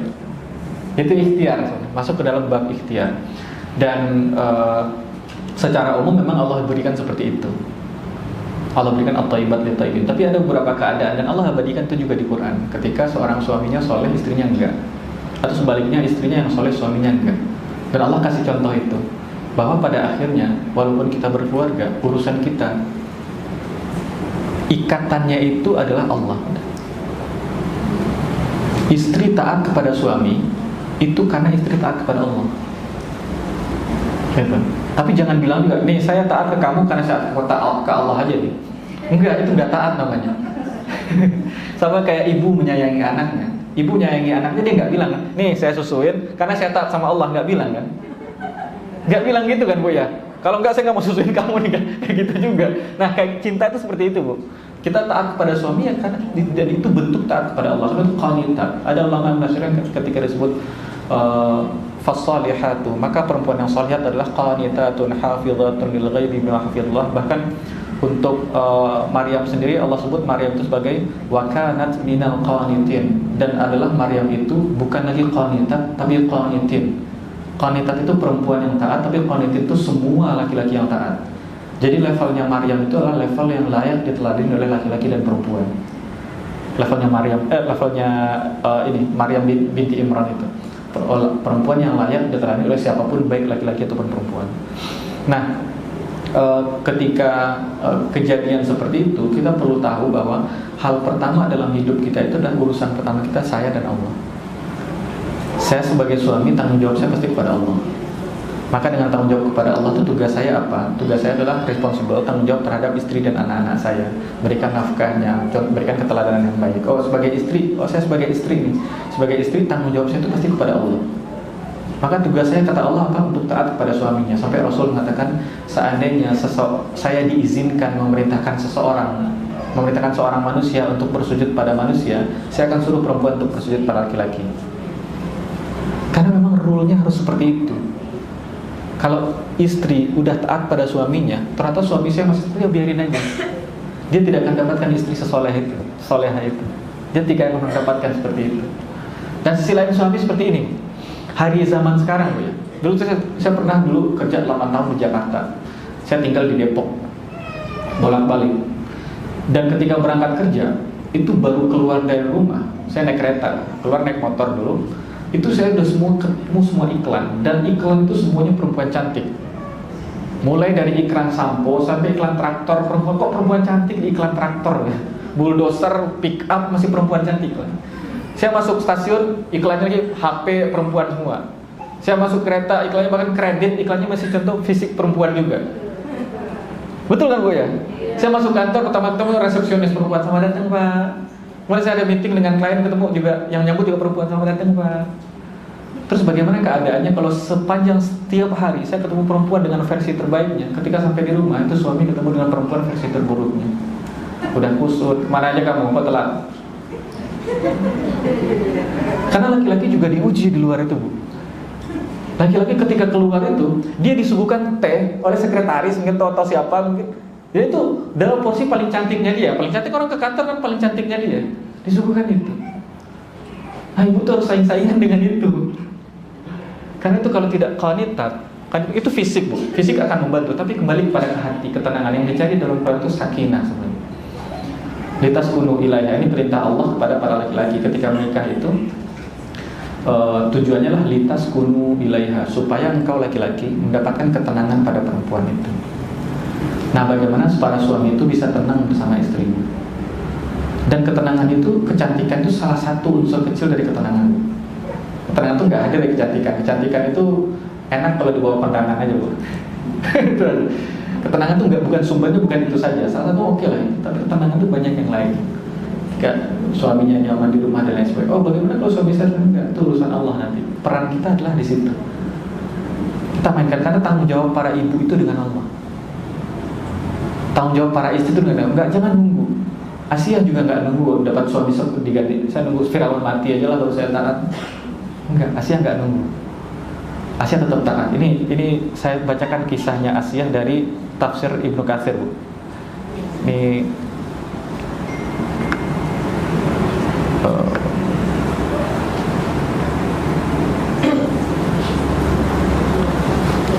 Ini dari tafsir Ibnu Katsir yang menafsirkan ayat terakhir dari surat At-Tahrim ini. Ayat sebelum terakhir ya.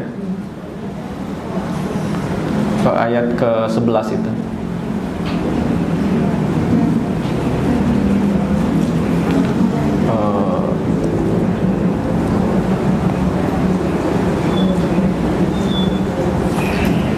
Ini Annaha jalasat tumshitu ibnata Fir'aun. Waktu itu Asia sedang duduk. Asia kan istri Fir'aun kan banyak. Waktu itu zaman itu belum ada nikah maksimal 4 itu belum ada. Syariat itu belum ada. Syariat itu ditetapkan di muslimin saja. Nggak ada agama yang menetapkan maksimal istri laki-laki itu berapa. Nggak ada yang menetapkan itu. Jadi istri di agama manapun suami bisa nikah sebanyak yang dia mau. Cuma Islam menetapkan cuma 4 maksimal. Nah, kemudian ketika itu Asia sedang nyisirin rambut salah satu putri Fir'aun.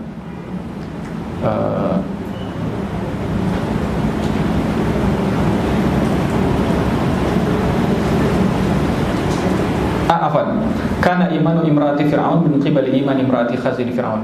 Keimanannya istri Fir'aun itu dia peroleh karena dia melihat keimanannya salah satu tukang riasnya anak Fir'aun.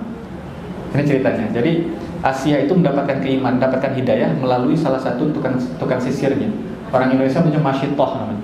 Masyitoh itu kata mushtun itu sisir. Masyit orang yang nyisir, masyitoh perempuan yang nyisirin.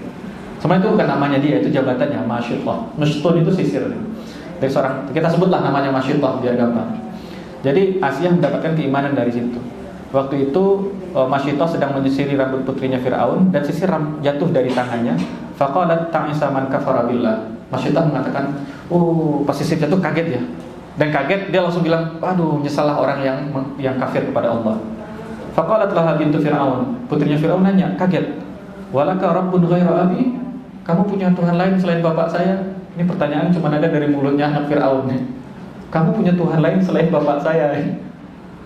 Kemudian qalat, Rabbi wa rabbu abika wa rabbu kulli syai'. Masyitah mengatakan, Rabbku adalah Rabbmu, Rabb bapakmu, dan Rabb segala sesuatu, yaitu Allah. Falatamatha bintu Fir'aun wa darabatha wa akhbarat abaha. Maka anaknya Fir'aun itu memukul Masyitah, mendorong memukulnya, kemudian dia lari lapor ke bapaknya. Fa'arsala Fir'aunu ilaiha faqala ta'budina rabban ghairi. Maka Fir'aun mengutus anak buah kepada Masyitah, dan anak buah itu nanya kepada Masyitah, ta'budina rabban ghairi? Apakah kalian menyembah Rabb selain Fir'aun? Kata Fir'aun, apakah kamu menyembah Rabb selain saya? Qalat na'am. Dan Masyitah mengatakan ya, Rabbi wa rabbuk, Rabbku dan Rabb engkau, wa rabbu kulli syai'in, dan Rabb segala sesuatu, Allah, yaitu Allah, wa iyyahu a'bud, dan kepadanya saja saya menyembah. Fa'azzabaha Fir'aun wa autadalaha autadan fashadda yadaiha wa rijlaiha. Maka Fir'aun mengazabnya, dan Fir'aun mengikat Masyitah di 4 tiang. Jadi dibuat 4 tiang, Masyitah digantung kaki kanan ke tiang sana, kiri tiang sana, tangan kanan sana dan sana. Digantung. Wa arsala 'alaihal hayat. Kemudian diberikan ular. Ketika diikat itu diberikan ular, fakanat kadzalik. Dan beliau Masyitah masih mengatakan kalimat itu. Fa'ata 'alaiha yauman, maka ditinggalkan oleh Firaun. Besok harinya didatangi lagi. Faqala la ma anti muntahiyah? Kamu sudah selesai, sudah nyerah? Faqalat lahu rabbi wa rabbuka wa rabbu kulli syai'in Allah. Rabbku dan Rabbmu dan Rabb segala sesuatu Allah. Faqala laha inni zabihun ibnaka fi fika illam taf'ali. Maka kata Firaun, inni zabihun, saya menyembelih anakmu, fi fika illam taf'ali, di atas mulutmu kalau kamu tidak lakukan itu. Artinya ketika Masyitah diikat, anaknya diikat di atas dia, putranya diikat, digantungkan di atas dia, kemudian disembelih. Dia lakukan itu. Faqalat lahu iqdi ma anta qadin, lakukan apapun yang ingin kamu lakukan. Fadhabbaha ibnaha fi fiha. Maka Fir'aun menyembelih putranya di atas mulutnya Asia. Ini berat. Wa inna ruha ibnaha Basyaraha faqala laha absyiri ya ummah. Nah, Allah berikan keajaiban untuk Masyittah, dan ketika dia meninggal, ketika anaknya meninggal, Allah izinkan Masyittah melihat ruhnya naik ke atas, ruh anaknya. Faqala laha, dan putranya mengatakan, absyiri ya ummah. Absyiri ya ummah, beri kabar gembira wahai ibu. Fa inna laki 'indallahi minas thawabi kadza wa kadza. Maka sesungguhnya untukmu dari sisi Allah ada pahala seperti ini dan seperti ini. Fasabirat, dan Masyittah pun sabar. Summa ata'alahi Fir'aun yawman. Kemudian sudah ditinggalkan lagi berapa hari, Fir'aun datang lagi. Faqala laha, Fir'aun mengatakan mithlu dzalik. Anti muntahiyah, kamu sudah selesai, masih kekeh dengan pemikiran yang sama. Faqalat lahu mithla dzalik, dan Masyittah masih mengucapkan kalimat yang sama. Fadzabaha ibnahal akhar, maka dia sembelih anaknya yang kedua.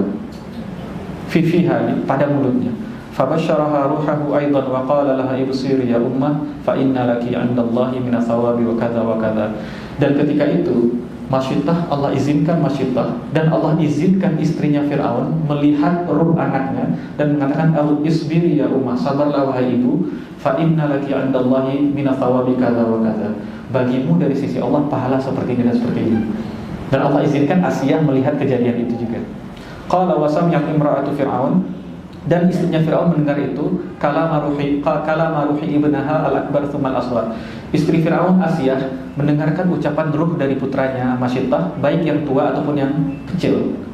Fa'amanat imra'atu Fir'aun, maka perempuan istri Fir'aun pun beriman. Wa qabadallahu ruha imra'ati khazini Fir'aun, dan Allah cabut nyawanya Asiyah tadi. Wa kashafal ghita'an thawabiha, dan Allah bukakan penutup dari Allah singkapkan penutup dari thawabiha wa manzilatiha wa karamatiha fil jannah limra'ati Fir'aun hatta ra'at. Dan ketika Masyittah meninggal, Allah singkapkan tabir sampai istrinya Fir'aun itu melihat thawabaha, pahalanya Masyittah, wa manzilataha, dan tempat tinggalnya Masyittah, wa karamataha, dan kemuliaannya Masyittah di surga. Kemudian hatta ra'at, sampai dia melihat, fazdadat imanan wa yaqinan wa tasdiqan, maka bertambahlah keimanannya Asiyah, bertambah pula keyakinannya, bertambah pula kebenarannya. Fa'atla'allahu Fir'aun ala imaniha, maka Allah perlihatkan kepada Fir'aun bahwa istrinya beriman. Jadi Allah kasih tahu Fir'aun bahwa istrinya ternyata juga beriman. Faqala lil malak ma ta'lamuna min Asiyah bintu Muzahim, maka Fir'aun mengatakan kepada malaknya, kepada elitnya, kepada anak buah ring satunya, apa menurut kalian tentang Asiyah binti Muzahim? Fa'athnau alaihi, maka menteri-menterinya memuji Asiyah. Ya, dipuji pasti karena istrinya Fir'aun. Faqala lahum innaha ta'budi ghairi, Fir'aun mengatakan pada mereka, sesungguhnya Asiyah sudah menyembah Tuhan selain saya. Faqalu lahu uqtulha, maka para menteri mengatakan bunuh dia. Fa'autadalaha autadan, maka Fir'aun siapkan tiang pancang yang 4 tadi itu. Fashadda yadaiha wa rijlaiha, maka Asiyah pun diikat di sana. Fada'at Asiyah rabbaha faqalat, disinilah Asiyah berdoa, Rabbi bnili 'indaka baitan fil jannah, wahai Rabbku, bangunkanlah untukku di sisi engkau rumah di surga. Rabbi bnili 'indaka baitan fil jannah. Fawafaqa dzalika an hadaraha Fir'aun fadhahikat hina ra'at, maka Allah benarkan itu ketika Fir'aun melihat itu. Fadhahikat hina ra'at baitaha fil jannah, Allah perlihatkan rumah untuk Asiyah di surga ketika dia diikat. Fadhahikat, dan Asiyah tersenyum.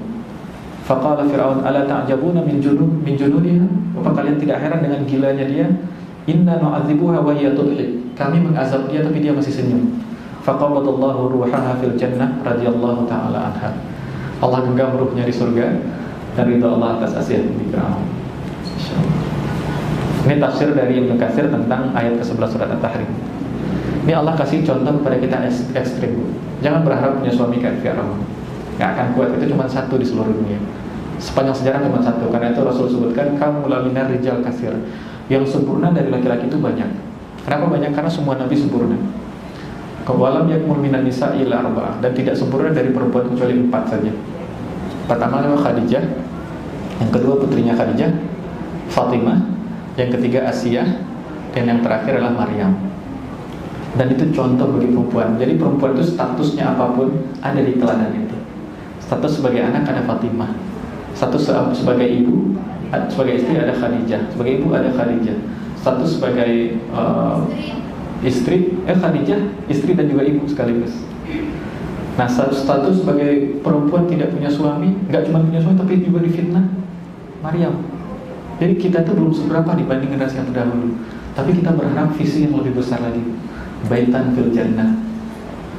Dan Asia itu Masya Allah ya, Asia itu Rabbi bnili indaka baitan fil jannah. Ini saya melihat karena sisi perempuan. Asia mengatakan, ya Allah bangunkan untukku. Bukan, dia tidak mengatakan bangunkan untukku serumah di surga. Ya Allah bangunkan untukmu di sisi engkau rumah di surga. Asia pengen bertetangga sama Allah. Masya Allah. Demikian Bu, Allah a'lam bishawab. Sudah jam 10:30. Apa lanjut pertanyaan atau kita tutup? Masih boleh Ustaz. Satu lagi, mangga. Assalamualaikum warahmatullahi wabarakatuh. Assalamualaikum. Ustaz, tadi yang ayat ke-9 tentang kafir itu untuk diulang lagi ya, kriterianya dan harus bagaimana kita bersikapnya. Ya Bu. Terima kasih. Baik. Yang di ayat ke-9 ini Allah katakan, ya ayyuhan nabi jahidil kuffara wal munafiqin. Wahai nabi, perangilah orang kafir dan munafik, berjihadlah terhadap orang kafir dan munafik, waghluz alaihim, dan berlaku keraslah pada mereka, dan bukan pada mereka, atas mereka, wa ma'wahum jahannam, dan tempat kembalinya kafir dan munafik itu jahannam, wa bi'sal masir, itu seburuk-buruk tempat kembali. Nah, kata kafir ini, kenapa Allah perintahkan Rasul untuk berperang, perangi orang kafir ini? Di sisi lain kita lihat Rasul, bagaimana Rasul muamalah dengan seorang nenek-nenek Yahudi. Rasul muamalah dengan orang Yahudi. Kenapa tidak merata? Oh, perintahnya suruh berlaku kasar. Tapi ada berapa banyak orang yang masuk Islam karena lembutnya Rasul. Apakah ayat Allah bertentangan dengan akhlak Rasul? Mustahil. Maka kufar di sini adalah kufar dalam Quran yang beberapa kali disebutkan oleh Allah, perangilah. Itu adalah orang yang mereka tahu dengan baiknya akhlak Rasul dan jujurnya Rasul. Sebelum Muhammad menjadi nabi, semua orang Arab itu tahu dengan jujurnya Muhammad, dan Muhammad tidak mungkin menyampaikan kebohongan. Semua orang tahu itu. Ketika Al-Quran turun, Muhammad sampaikan Quran, mereka semua menyerang Muhammad. Bahkan Nabi Muhammad menyampaikan Quran dengan akhlak yang paling indah. Al-Quran itu disampaikan dengan bahasa mereka. Mereka sangat paham dengan Quran, Rasul juga paham. Dan mereka sangat paham sampai mendetail. Orang kafir, ada beberapa riwayat menyebutkan orang kafir Quraisy itu ketika mendengar ayat sampai otomatis sujud. Kita nggak sujud karena kita nggak tahu betapa tingginya sastra yang ada dalam Quran. Mereka orang sastra semua. Orang-orang Arab itu punya sastra yang sangat tinggi. Jadi yang paham sastra ketika mendengar ayat Quran, orang sastrawan itu tindakannya aneh. Ada seorang dengar musik sangat keren, wow dia lompat-lompat. Ada yang salto macam-macam lah perbuatannya. Itu sebagai ekspresinya. Maka ketika para sastrawan itu mendengarkan indahnya Quran, mereka langsung tersujud. Mereka tahu benarnya Quran disampaikan dengan cara yang baik oleh manusia yang paling baik.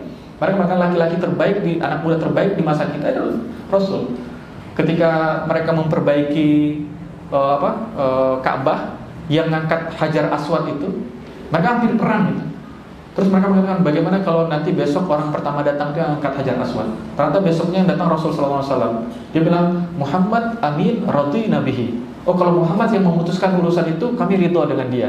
Sebelum jadi nabi. Setelah jadi nabi, Rasul membawakan Al-Quran itu, mereka semua lawan Muhammad. Mereka tidak cuma mengingkari, tidak cuma tidak yakin, mereka juga mengingkari dan memerangi dengan Muhammad. Orang itu layak gak diperangi balik oleh Rasul. Jahidil kuffar wal munafiqin. Hari ini kita ambil ayat itu, kita lempar ke semua orang yang tidak beragama Islam. Sementara mereka tidak tahu indahnya Islam. Orang kafir di sini mereka tahu indahnya akhlak Rasul, mereka tahu benarnya Quran, mereka tahu mukjizat Quran, mereka tahu Quran itu bahkan dalam peperangan mereka lihat pasukan yang gak kayak manusia. Mereka tahu malaikat datang membantu masak kaum muslimin. Mereka masih ingkar. Hari ini orang yang bukan muslim itu tahu gak dia keindahan Islam? Belum tentu, dia gak baca Quran, dia gak ikut ngaji. Yang dia tahu tuh muslimin. Muslimin hari ini seperti apa? Negara paling korup di dunia hari ini apa? Salah satu Indonesia.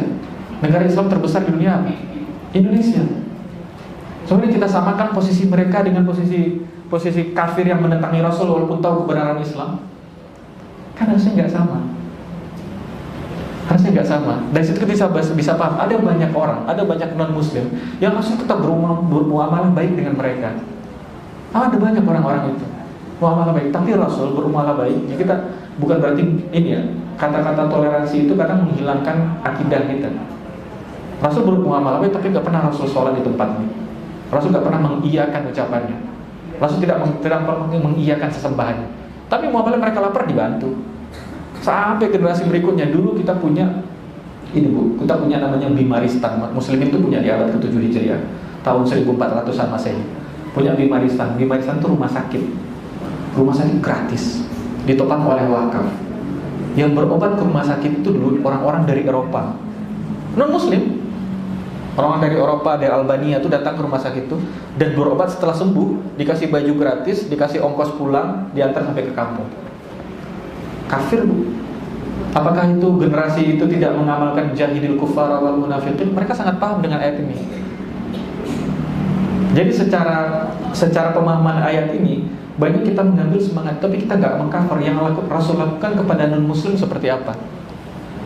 Rasul lakukan itu kepada orang-orang yang seperti Abu Lahab, Abu Jahal, orang-orang yang seperti itu, yang memusuhi itu. Orang itu lain diperangi, yang musuh-musuh ketemu di perang Badar. Perang Badar itu kan Bu, ayah perang lawan anak. Ayahnya udah masuk Islam, anaknya enggak. Atau anaknya masuk Islam, ayahnya enggak. Ponakannya masuk Islam, pamannya enggak.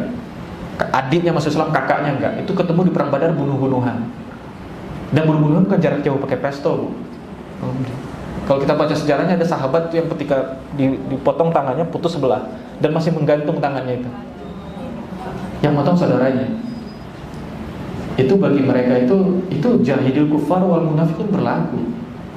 Hari ini kita berlakukan itu ke Israel sana. Maka tetangga kita yang non-Muslim, ya udah non-Muslim, kita hormati dia, kita hargai dia. Cuma ketika dia minta kita mengucapkan selamat Natal, kita nggak lakukan itu. Kayak itu kompromis dengan keimanan saya.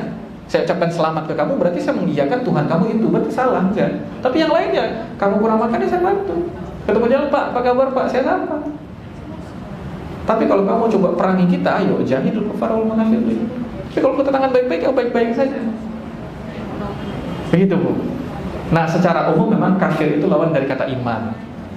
Karena Allah juga di Al-Quran itu iman, lawannya adalah kafir. Secara umum betul kafir. Tapi ketika Allah sebut jahidul kufar wal munafiqin, kita lihat kufar yang Allah perintahkan untuk Rasul menyerangnya itu yang mana saja orangnya. Dan Allah Rasul tidak pukul rata itu. Seperti itu Bu. Ada orang-orang lain yang non-Muslim yang memang ya bertentangan dengan kita, ya monggo saja. Ketemu di sekolah, di kampus, ya silahkan saja. Kalau dia orang tua orang tua dari teman kita, orang tua dari anak kita, ya biarin aja, nggak apa-apa. Tetap malah yang baik, karena keindahan akhlak itu akan mengantarkan kepada hidayah untuk mereka. Ada ulama besar itu, beliau mengatakan, Ibnu Khaldun itu mengatakan, al-Islam mahjubun bil muslimin. Islam itu terhijab, terhalang oleh muslimnya. Islam itu ajarannya sangat indah. Tapi kenapa orang luar itu nggak melihat keindahan Islam? Ini orang luar, ini Islam, ini indahnya Islam. Ada muslimin di antaranya. Dia mau lihat keindahan Islam, tapi mentok musliminnya kayak begini. Akhlaknya muslimin kayak begini. Oh, kita sesama kita pukul-pukulan Bu. Oh, beda cara sholat dikit aja bid'ah. Orang melihat itu, Islam namanya agama damai. Oh, dia sama-sama sholat di masjid yang sama, berantem kok. Damainya di mana? Dia nggak tertarik sama Islam gara-gara kita. Terus kita bilang, ayo perangi dia. Enggak. Dia nggak tertarik sama Islam, dia tetap kafir karena antum. Karena akhlak antum dia tetap kafir. Coba akhlak antum baik, mungkin dia akan penasaran mengkaji Islam ini. Piala Dunia di Qatar itu menggegerkan. Itu setidaknya ada 1000 masuk Islam sebelum Piala Dunia mulai. Itu pertandingan belum mulai, udah 1000 yang masuk Islam. Padahal dakwah Islam dakwah yang sama.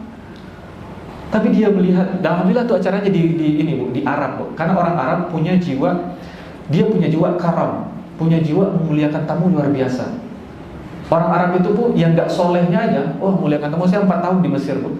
Saya ketemu dengan orang Arab yang nggak soleh aja, itu muliakan tamu luar biasa. Ada teman saya, teman satu kampus kelas sama tingkat 1, itu nggak soleh-soleh tuh anak, nggak pinter-pinter juga. Dia nanya ke saya kok, saya nggak paham bahasa Arab, dia tanya ke saya kok. Pas saya diajak ke rumahnya, muliakan tamu, dia panggil kakaknya, adiknya, omnya, tantenya, bapaknya, ibunya. Dia masak bebek, potong 2, kasih saya separohnya, dia separohnya, saya nggak habis tuh. Pokoknya luar biasa lah jamuan dia. Nah itu orang kafir yang individualis yang di Amerika, di Eropa itu datang ke negeri yang memuliakan tamu seperti itu. Gimana nggak tertarik dengan Islam? Pertandingan belum mulai 1000 yang masuk Islam. Saya baca terakhir itu 800. Terakhir saya baca Yusuf Chamber namanya, dia dai dari Inggris. Udah 1000 yang masuk Islam. Pertandingan belum mulai. Itu media-media ini nggak akan meliput itu, kan? Nah, Islam itu terhalang karena akhlak kita justru. Rasul membawa Islam dengan akhlak yang sempurna, mereka masih nolak. Hari ini mereka nolak kita, bukan karena Islamnya, karena akhlak kita kayak gini. Nah, itu bagian yang kita semua harus perbaiki. Kita ngomongin orang dengan sangat mudah di sosial media kan. Orang kafir kan baca-baca itu, orang non-muslim kan baca-baca itu. Muslimnya kayak begini. Nah, itu. Jadi harus di sisi lain itu jahidil kufar wal munafiqin. Mereka tuh tetap jadi kafir karena antum. Bukan karena ajaran Islam. Nah, ini yang perlu. Karena itu innama bu'istu liutammima makarimal akhlak. Kata Rasul itu, saya itu diutus tidak lain dan inna itu lil hasr. Tidak lain dan tidak bukan adalah untuk menyempurnakan akhlak manusia. Rasul mengatakan menyempurnakan mulianya akhlak manusia. Artinya kita ini terlahir dengan akhlak mulia sebenarnya. Tapi sepanjang perjalanan waktu, akhlak kita itu surut mundur. Anak-anak kecil tuh berantem kan sekarang 5 menit lagi main bareng gitu. Mana ada dendam? Kita yang ngajarkan dendam ke anak-anak. Jangan tegur anaknya si itu ya. Kalau kita yang berantem sama ibunya, udah kita aja, jangan dibawa anak. Anak main aja, mereka suci, jangan diajarin apapun. Ini main aja. Jangan main sama anak ke situ. Kenapa? Yang piring ibu dipinjam belum dikembaliin. Mereka tupperware itu, macam-macam. Nah, jadi memang akhlak itu bagian penting dan yang berperan besar dalam didik akhlak itu ibu. Karena akhlak itu nggak bisa diajarkan di kelas. Akhlak itu dipertontonkan, dibiasakan. Kenapa anak itu ketika umur 10 tahun boleh dipukul kalau nggak sholat? Kita ada bagian yang lupa. Kenapa kita senang mukul anak 10 tahun nggak sholat? Kita begini, ntar saya tunggu 10 tahun nggak sholat saya pukul.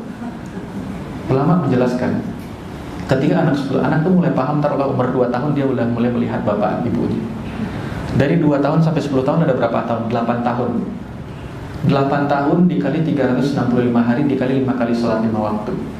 Ada berapa puluh ribu kali itu anak melihat bapak ibunya sholat. Dan kalau dia masih nggak sholat, ya kebangetan. Masalahnya, anak-anak kita itu pernah nggak lihat kita sholat? Anak-anak nggak pernah lihat kita sholat, kemudian dia nggak sholat, kita pukul, kita nggak nyontohin. Karena itu kebaikan itu kita biasakan, kita pertontonkan pada anak. Anak-anak yang 5 tahun ke bawah itu, bahkan anak-anak 10 tahun ke bawah itu dia nggak tahu baik dan buruk. Yang dia tahu apa? Yang dia tahu adalah semua yang dilakukan ibunya itu baik, dan keburukan adalah semua yang tidak dilakukan ibunya.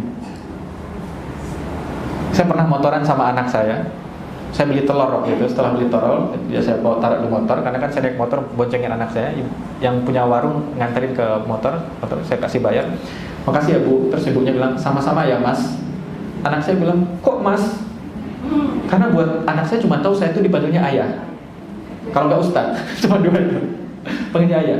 Bagi dia kalimat mas itu kebatilan. Kok dipanggil mas? Karena istri saya di rumah manggil saya ayah, anak-anak manggil saya ayah. Nah, betul dan salahnya itu adalah di rumah. Jadi kalau buat anak-anak yang dia lihat adalah ibunya main HP terus, kebenaran adalah main HP. Kalau ibunya nonton terus, kebenaran nonton terus. Nah, karena itu ketaatan ibu kepada ketaatan istri kepada suami di rumah itu akan dilihat oleh anaknya, dan itu berpengaruh pada anaknya dewasa nanti. Kalau dia lahir dari seorang ibu yang selalu taat kepada suaminya, maka kalau dia perempuan, dia akan taat kepada suaminya kelak. Dan kalau dia laki-laki, dia akan tahu bagaimana menghargai seorang ibu. Dia lihat di belakang layar bagaimana ibunya capek ketika bapaknya nggak ada di rumah. Ketika bapaknya pulang, kecapeannya itu ibunya masih naruh air.